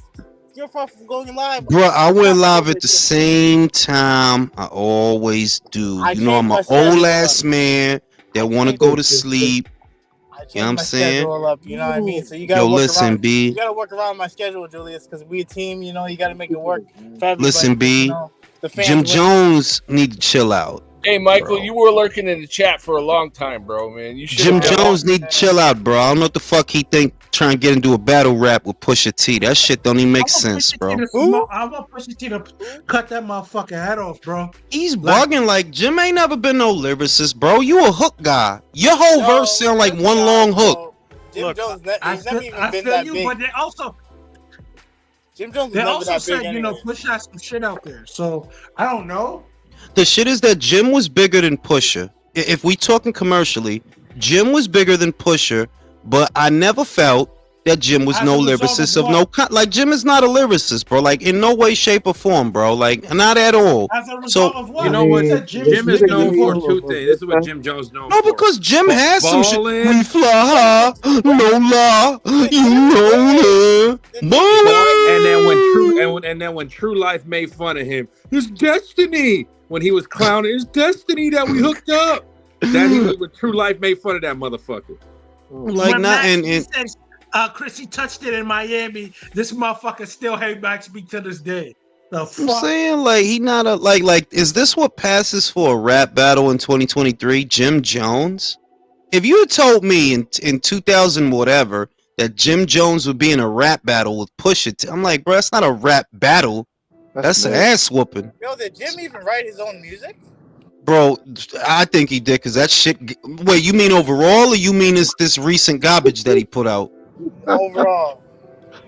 I think Max wrote some of that shit being real. Ask y'all a question. Is he the yayo of Dipset? Of course, bro. Listen, it's always one. Yayo is not trash though. Y'all niggas Yayo was fam. Yayo was Freeway and Freeway was Jimmy, bro. Fuck out of here, bro. Freeway's trash. Freeway was Haraka, bro. Yo, it sound like you got. You know what Freeway sound like? It sound like you got a cat and you playing with his balls. You want these drugs? Nah, he was listen. It was always a guy like that. Like Bang. Let me break it down for you. The guy in No Limit that was like that was Silk the Shocker. The guy in the Locks that was like that was J Hood. The guy in State Property that was like that was Freeway. In G Unit it was Tony. And in Dipset is Jim. I will say that Jim was a lot more successful though than those guys were.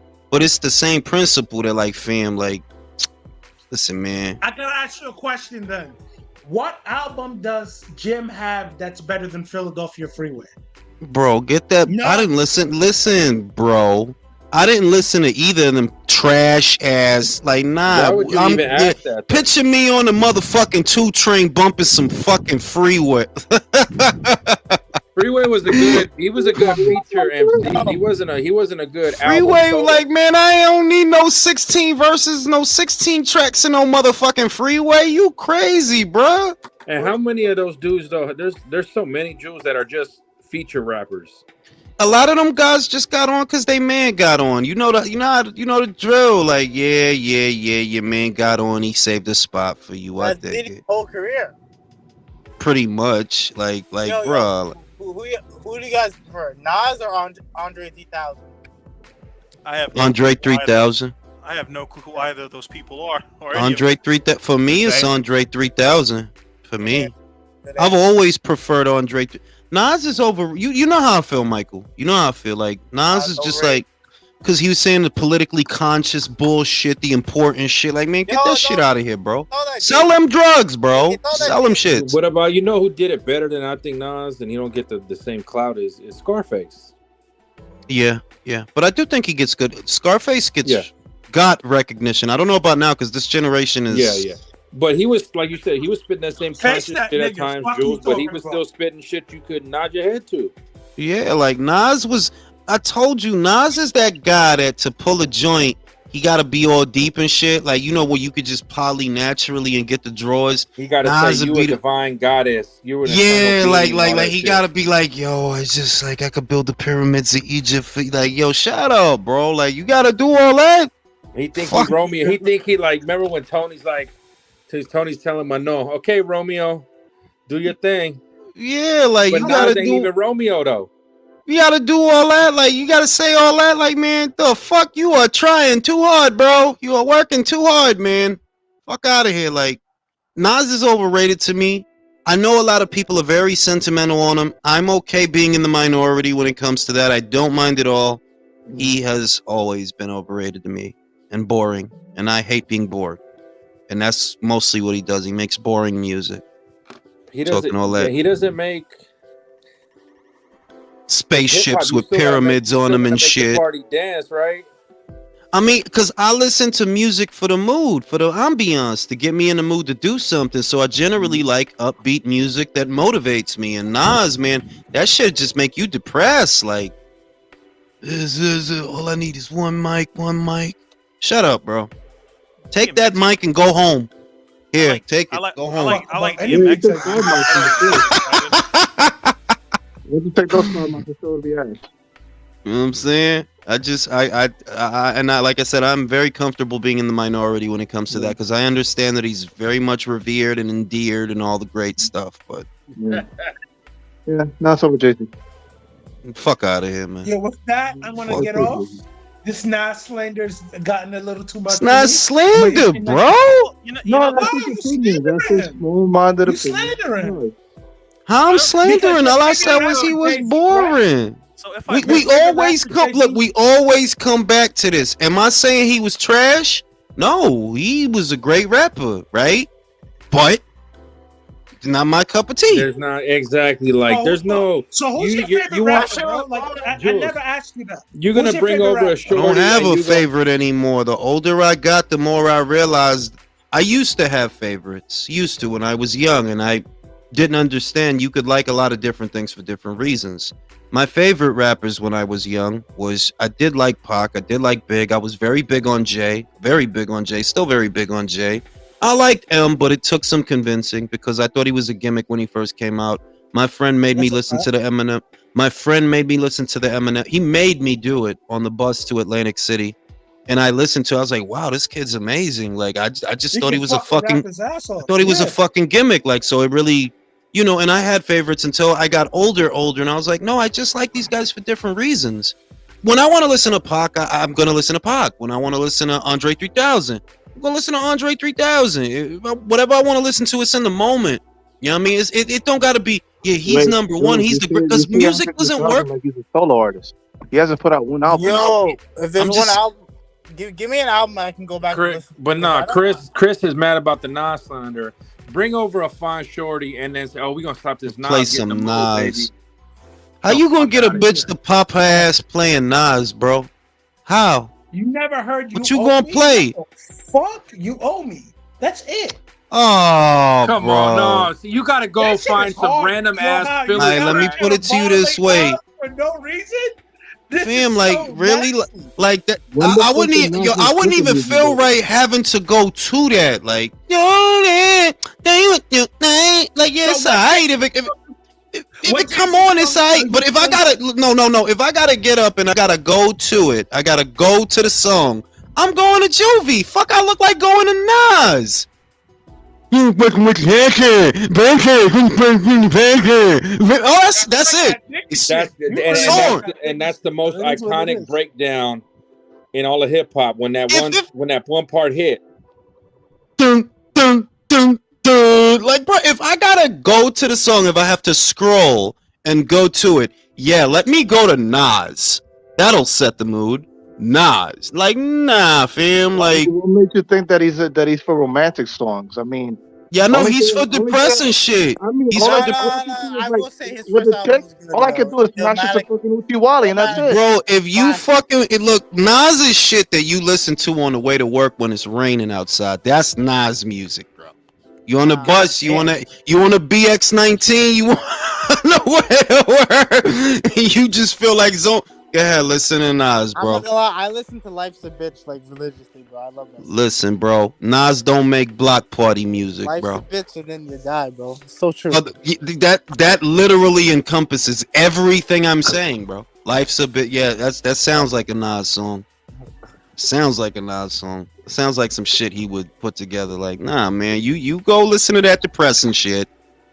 Motherfucking wake up said, can we stop speaking of 3K like he was so? Oh, you right. I mean, like, God, I'm getting old. Outcast. There we go. I'm fucking getting old. Started. Yeah, but no, but 3 Stacks did separate himself into a solo He act. did separate himself. He did. He had a solo career, bro. I know you like to think your shit don't stink, but Sophia, that's lean very a little sweet. bit closer, see. Read that super chat from Sophia. Very sweet. Oh, Sophia, thank you so much. Sending a little love to the best Capricorn ever. Boxing fact, checker ring IQ, and the most fun boxing experts on the panel, and the chat minus Mirage. You are too kind, Sophia. You did not have to do that. We love Sophia. We love you. Mirage out here catching strays. He has to hop on That's the panel funny. at least once, bro. Rider of the Storm says AB the Can Man went from fighting Mexican, African to drinking beer cans. He's fighting addiction. That's what he's fighting That's now. what I wanted to ask you. Has Mirage showed up ever since that? No, he was in the chat. He was in the chat. He showed up since the Benavidez, Duck, and Morel fiasco?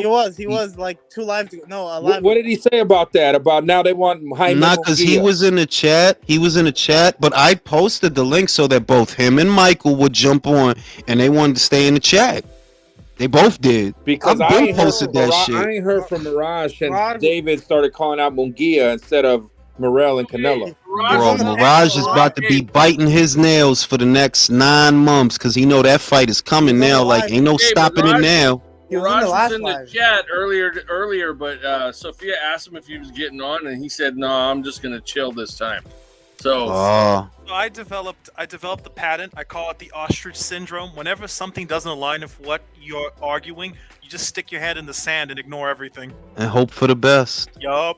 He didn't think that shit. I'm telling you that most of what they said about that kid. Am I trying to tell you that Canelo is perfect? No. Am I trying to tell you that he God? No. I'm just trying to tell you he's working harder than all the other guys out here in this era. That's all I'm saying. Do I think Canelo would beat Roy? Absolutely not. Absolutely not. No. But in this era, oh yeah, he's the hardest worker. It's not even close between him and the guys in this era. I It's between him and Roy versus Canelo. That would be Like, so think good, about it. bro. Like, and I'm not knocking Canelo. I got nothing but respect for him. But Canelo and James Toney, Canelo and Roy Jones. Come on, be real. Canelo and Bernard Hopkins. Those are all super dangerous fights, and you cannot tell me that in here you favor him to win. I like Canelo. He's a great fighter, right? But Canelo and James Toney.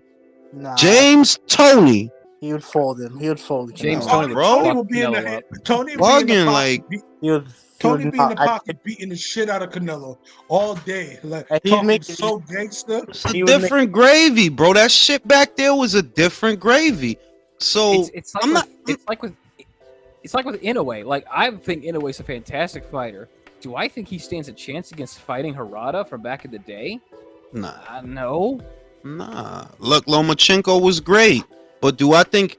Never mind Roberto Duran. Do I think Lomachenko would beat Bobby Chacon? No. No. Not the shit I seen. Lomachenko at 26. I don't know about that shit. Nah. See, now you come on now, bro. You No. don't beat Nassim. Come on now. No, Stop. you don't. Stop. Nope. Stop. You know, that's a disrespect 50 Ahmed fight, too Jules. much, man. 50-50. I don't know about a Americans 50-50 disrespect fight, Ahmed bro. way too much. Did you see what Barrera did to that man with basic fundamentals? Basic. Did you Just see the how long basics. Barrera took to fight him?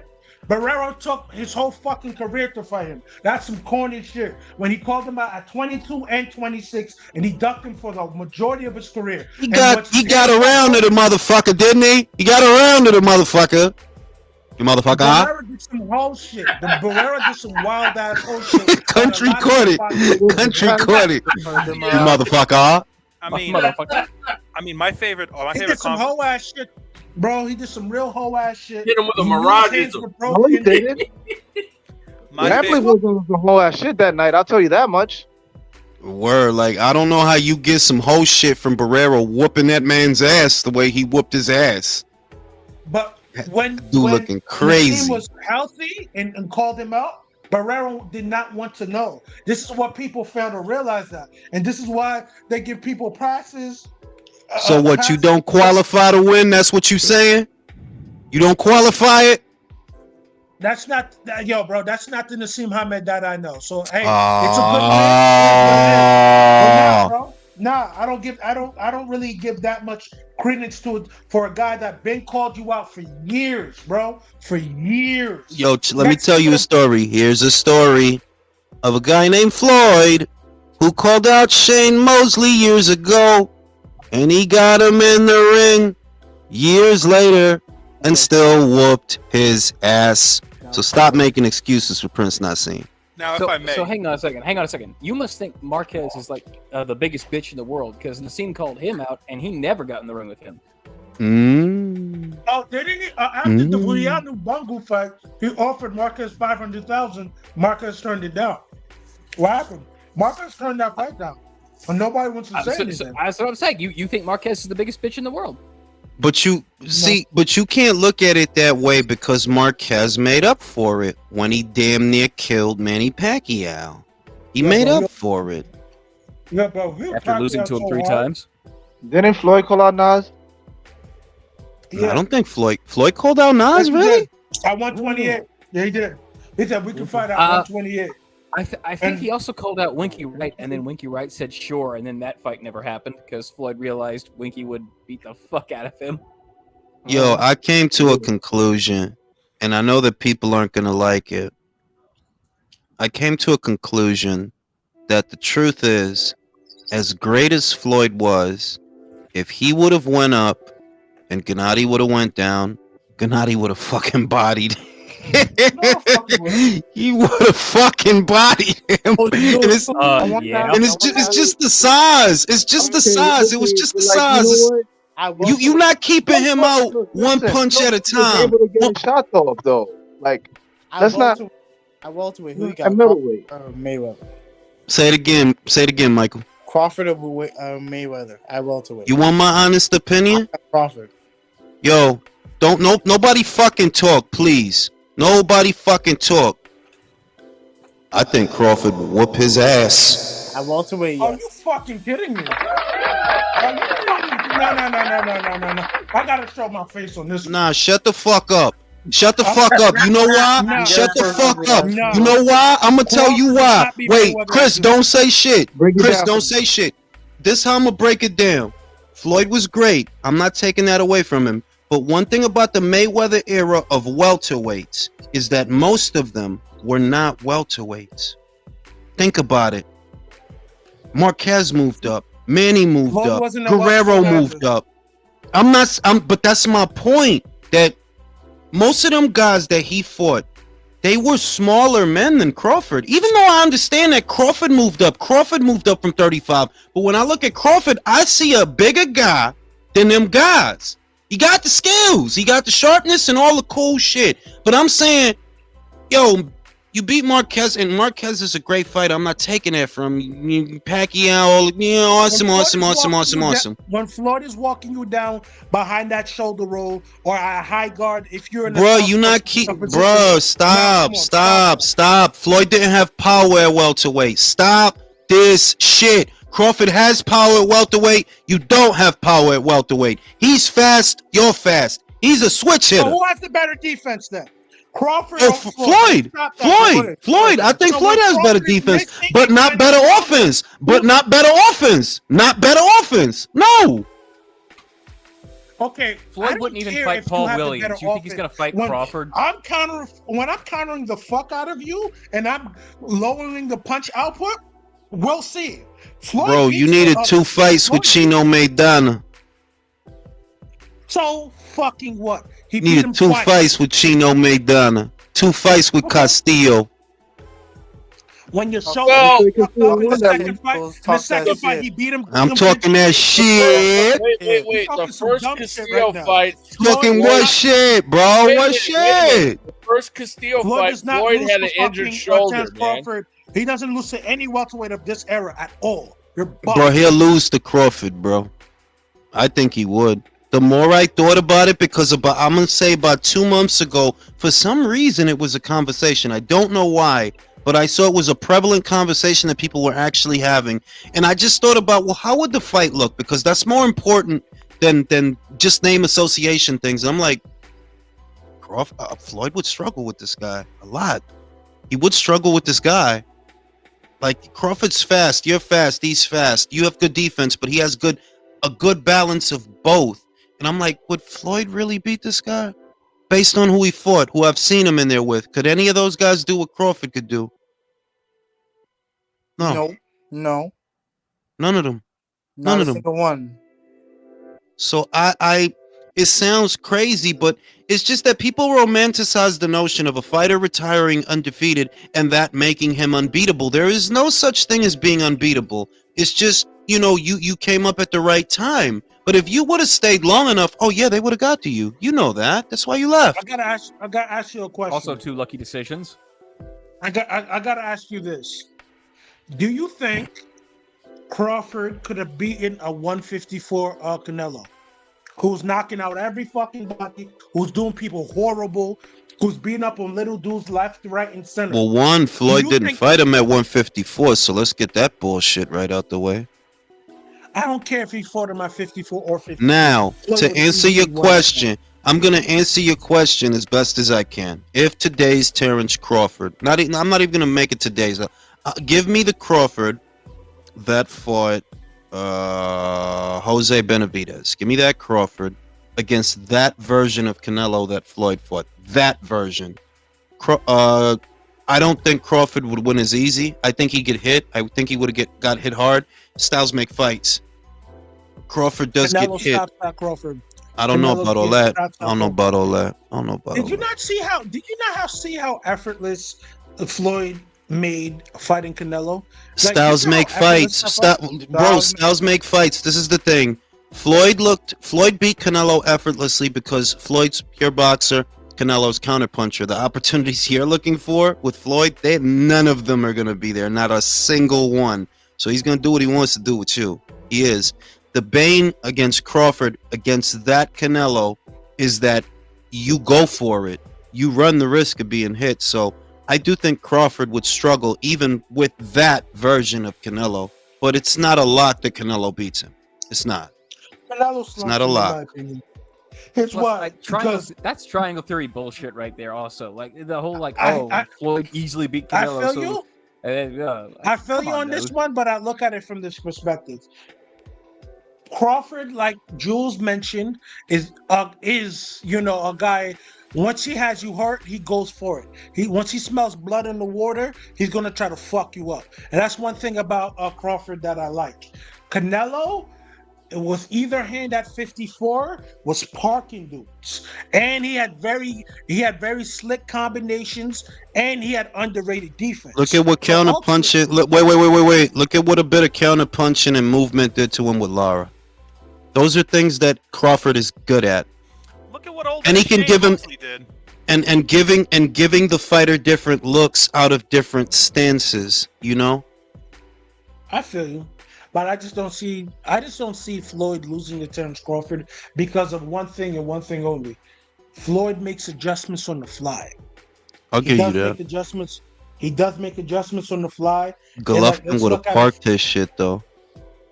because Oh, yeah. Golovkin's fucking massive, bro. Like, what I'm the just fuck? no because look, the clip came up the other day. I was watching reels on Instagram, and the clip came up the other day that Floyd was like, he's basic up and down. That shit sound good in an interview. That shit sounds good, but when your little ass is in there and he hitting you, you ain't gonna be able to take it. I don't care about shoulder. Well, I don't care about none of that. Punches hurt. You're not keeping this guy off you, and you don't have the power. You don't have the power or the work rate to keep him off you. You don't. I never thought about the fight. I never thought about that fight in real terms because I'm like, they're not gonna fight. What's the point? But I thought about it. And I'm like, bro, how are you gonna keep him off you for 12 rounds? How? Don't you think Floyd wouldn't bring this motherfucker to like fucking oblivion? First of all, you coming in at 152, or the fight is off, or in the rehydration clause is going to be something fucking nasty, bro. Floyd's going to find a way to manipulate the fucking things in his favor. If he Because was if he's gonna a find fair a way, bro, if he could have found a way, we would have got the fight. The reason I say what I say is because we didn't. That's a fact. I agree. That's why I say that. Like, if Floyd could have worked it, like, y'all got a new hype job for me to go beat on. I bet. Let me negotiate, work this situation, and I'll go beat him up. That never happened. That tell me is, nah, you ain't want to do that. You could have did. You ain't want to do that. You're talking about Crawford when he was young, right? But to be fair, he was what, 135 back then. Floyd was going at 147. No, actually, no, he was more like, Again, that fight was never going to be realistic. But No, I mean, none of these fights are realistic. I'm just thinking about when those conversations were happening, because Floyd versus Golovkin was a conversation briefly. As Golovkin was becoming more popular, Floyd was already on his way out of the sport. But briefly, when that was a conversation, I'm just thinking, if they would have made the fight then, if they had, what would it have looked like? And I'm like, Floyd's not keeping this guy out. This guy's throwing the jab 2 times the middleweight average at this time. Prime Golovkin, he would have beat him. I mean, I would also note one thing that Chris said: Floyd makes adjustments in fights. I guess Crawford's never made an adjustment in a fight. Ever. I understand that, but I look at it from this perspective. Floyd's adjustments will shut people's shits down. Perfect example. Little guys. Crawford gets people killed. Crawford took a bullet, bro. He took a bullet and drove to the hospital. Hey, Possible. with all Floyd was a respect, Chris. bullet shield too. Floyd, Hey, when he was a young man, was a bullet shield. He ain't snapped catch a back bullet his though. legs. He ain't actually He catch a tried bullet. He ain't to motherfucking bro. Taipei, bro. If I may, look, Floyd at 147 was characteristically a pure boxer, right? Terrence is more of a boxer puncher. I think stylistically it favors Crawford, just off Yeah. styles, and just off Yeah. the fact that Crawford is bigger. And again, if this was 140 or at 135 Floyd, that's a different story. If we're talking at 135 Crawford versus 135 Floyd, pretty. I want to see that fight. No, look, wait. I'll tell you what. Let me level with you guys. 135 Floyd beats 135 Crawford. I'm I comfortable agree. on that. Pretty 135 boy Floyd beats Floyd 140 Floyd beats 140 Crawford. 147 Floyd don't beat 147 Crawford. That's because he was towards the tail end of his career. He didn't have power at those weights. Crawford got stronger as he went up. Floyd got weaker as he went up. I So understand this, but think about it. Oh, like and this. there's Mr. For a guy Mirage. who didn't have power, Motherfucker. for a guy who Motherfucker. didn't have power, Motherfucker. he did. You fucking Once mean it? hit motherfuckers, it wasn't so easy to get in on them. Like something on them, something he had to have something on them shots for motherfuckers not to Figo just got walk it on him. Yo, walk I all love. over him. Hey, Chris, I love how you Think just. about it. I love how instinctually you motherfucker alternated. motherfucker. I love it. But think about it. Bro, like I'm this. telling you like Floyd this, didn't bro. have all that I'm power. telling you like this. If Floyd would have fought Gennady at a catch weight of 155 to 154, I do think he would have got beat. I do. Back then, before because weight trend. I don't because what Floyd's gonna knock him out. He's gonna knock him out, Chris. No, I think Floyd's gonna win on decision. You don't believe that shit. I Because believe that Floyd shit. didn't believe that shit. If Floyd believed that shit, we would have seen that shit. I feel you. I do feel you. But I think Floyd would have done some under. If everything being equal, like Gennady can just weigh in at 154 and with no rehydration clause and no nothing. Yeah, Floyd does not beat Gennady Golovkin. I'm under. And I'm it's not under because illusion. Gennady's a I'm better not- like people will hear that and they'll think that I'm trying to imply that Gennady is in any way, shape, or form the same boxer or a better boxer or even on par. No, I don't think Gennady's on par with him. It's the size, bro. It's this this dude ain't even been knocked out yet, bro. He ain't even been knocked out yet, bro. And what, Lil Floyd and his broken knuckles is gonna Floyd was very good at making sure he never fought anyone bigger. Can I play a revisionist history here? Let's go back to 2017 when he fought McGregor. How would it been for Floyd if he had fought Spencer Crawford? would have got his ass kicked.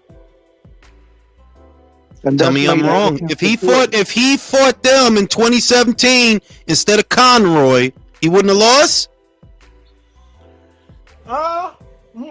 If what Chris, they you say doing that is sympathy shit, bro?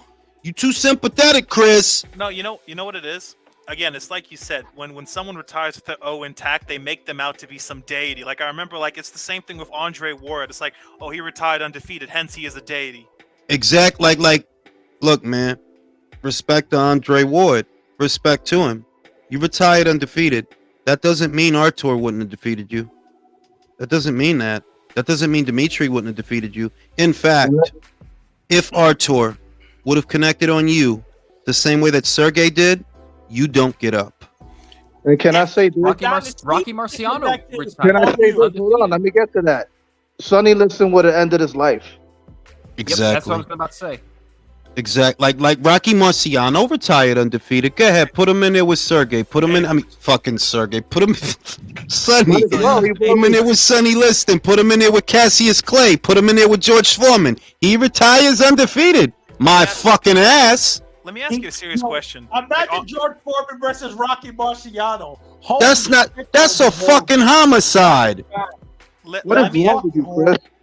let me ask an actual question. This has been a question I've been wondering for a while. How do you think Andre Ward would have fared against Gvozdyk? I think Let me think. Because that's a fight I wish I got to see. I think he beats Gvozdyk. I think he beats Gvozdyk. Andre Ward versus Adonis Stevenson. Jules, I don't know about that. No, I think Vosdik. This is what I remember about Vosdik. Good straight shot from the outside coming in, very bouncy. The torso is very static. He doesn't crouch or fight at a slight crouch. I think on the way in, Ward could stick him. Ward could counter him and then step into his punches and work him on the inside. I think Ward That could jab beat to the him. body's gonna be And not, if that that did- jab I to the think body Ward could by- beat by him. Ward is gonna be really It's mean. Artur that I'm like, look. It's Artur that I'm like, look. Ward at his best is a mid-range fighter, not a long-range fighter, not an outside fighter. At his best, he's in the pocket.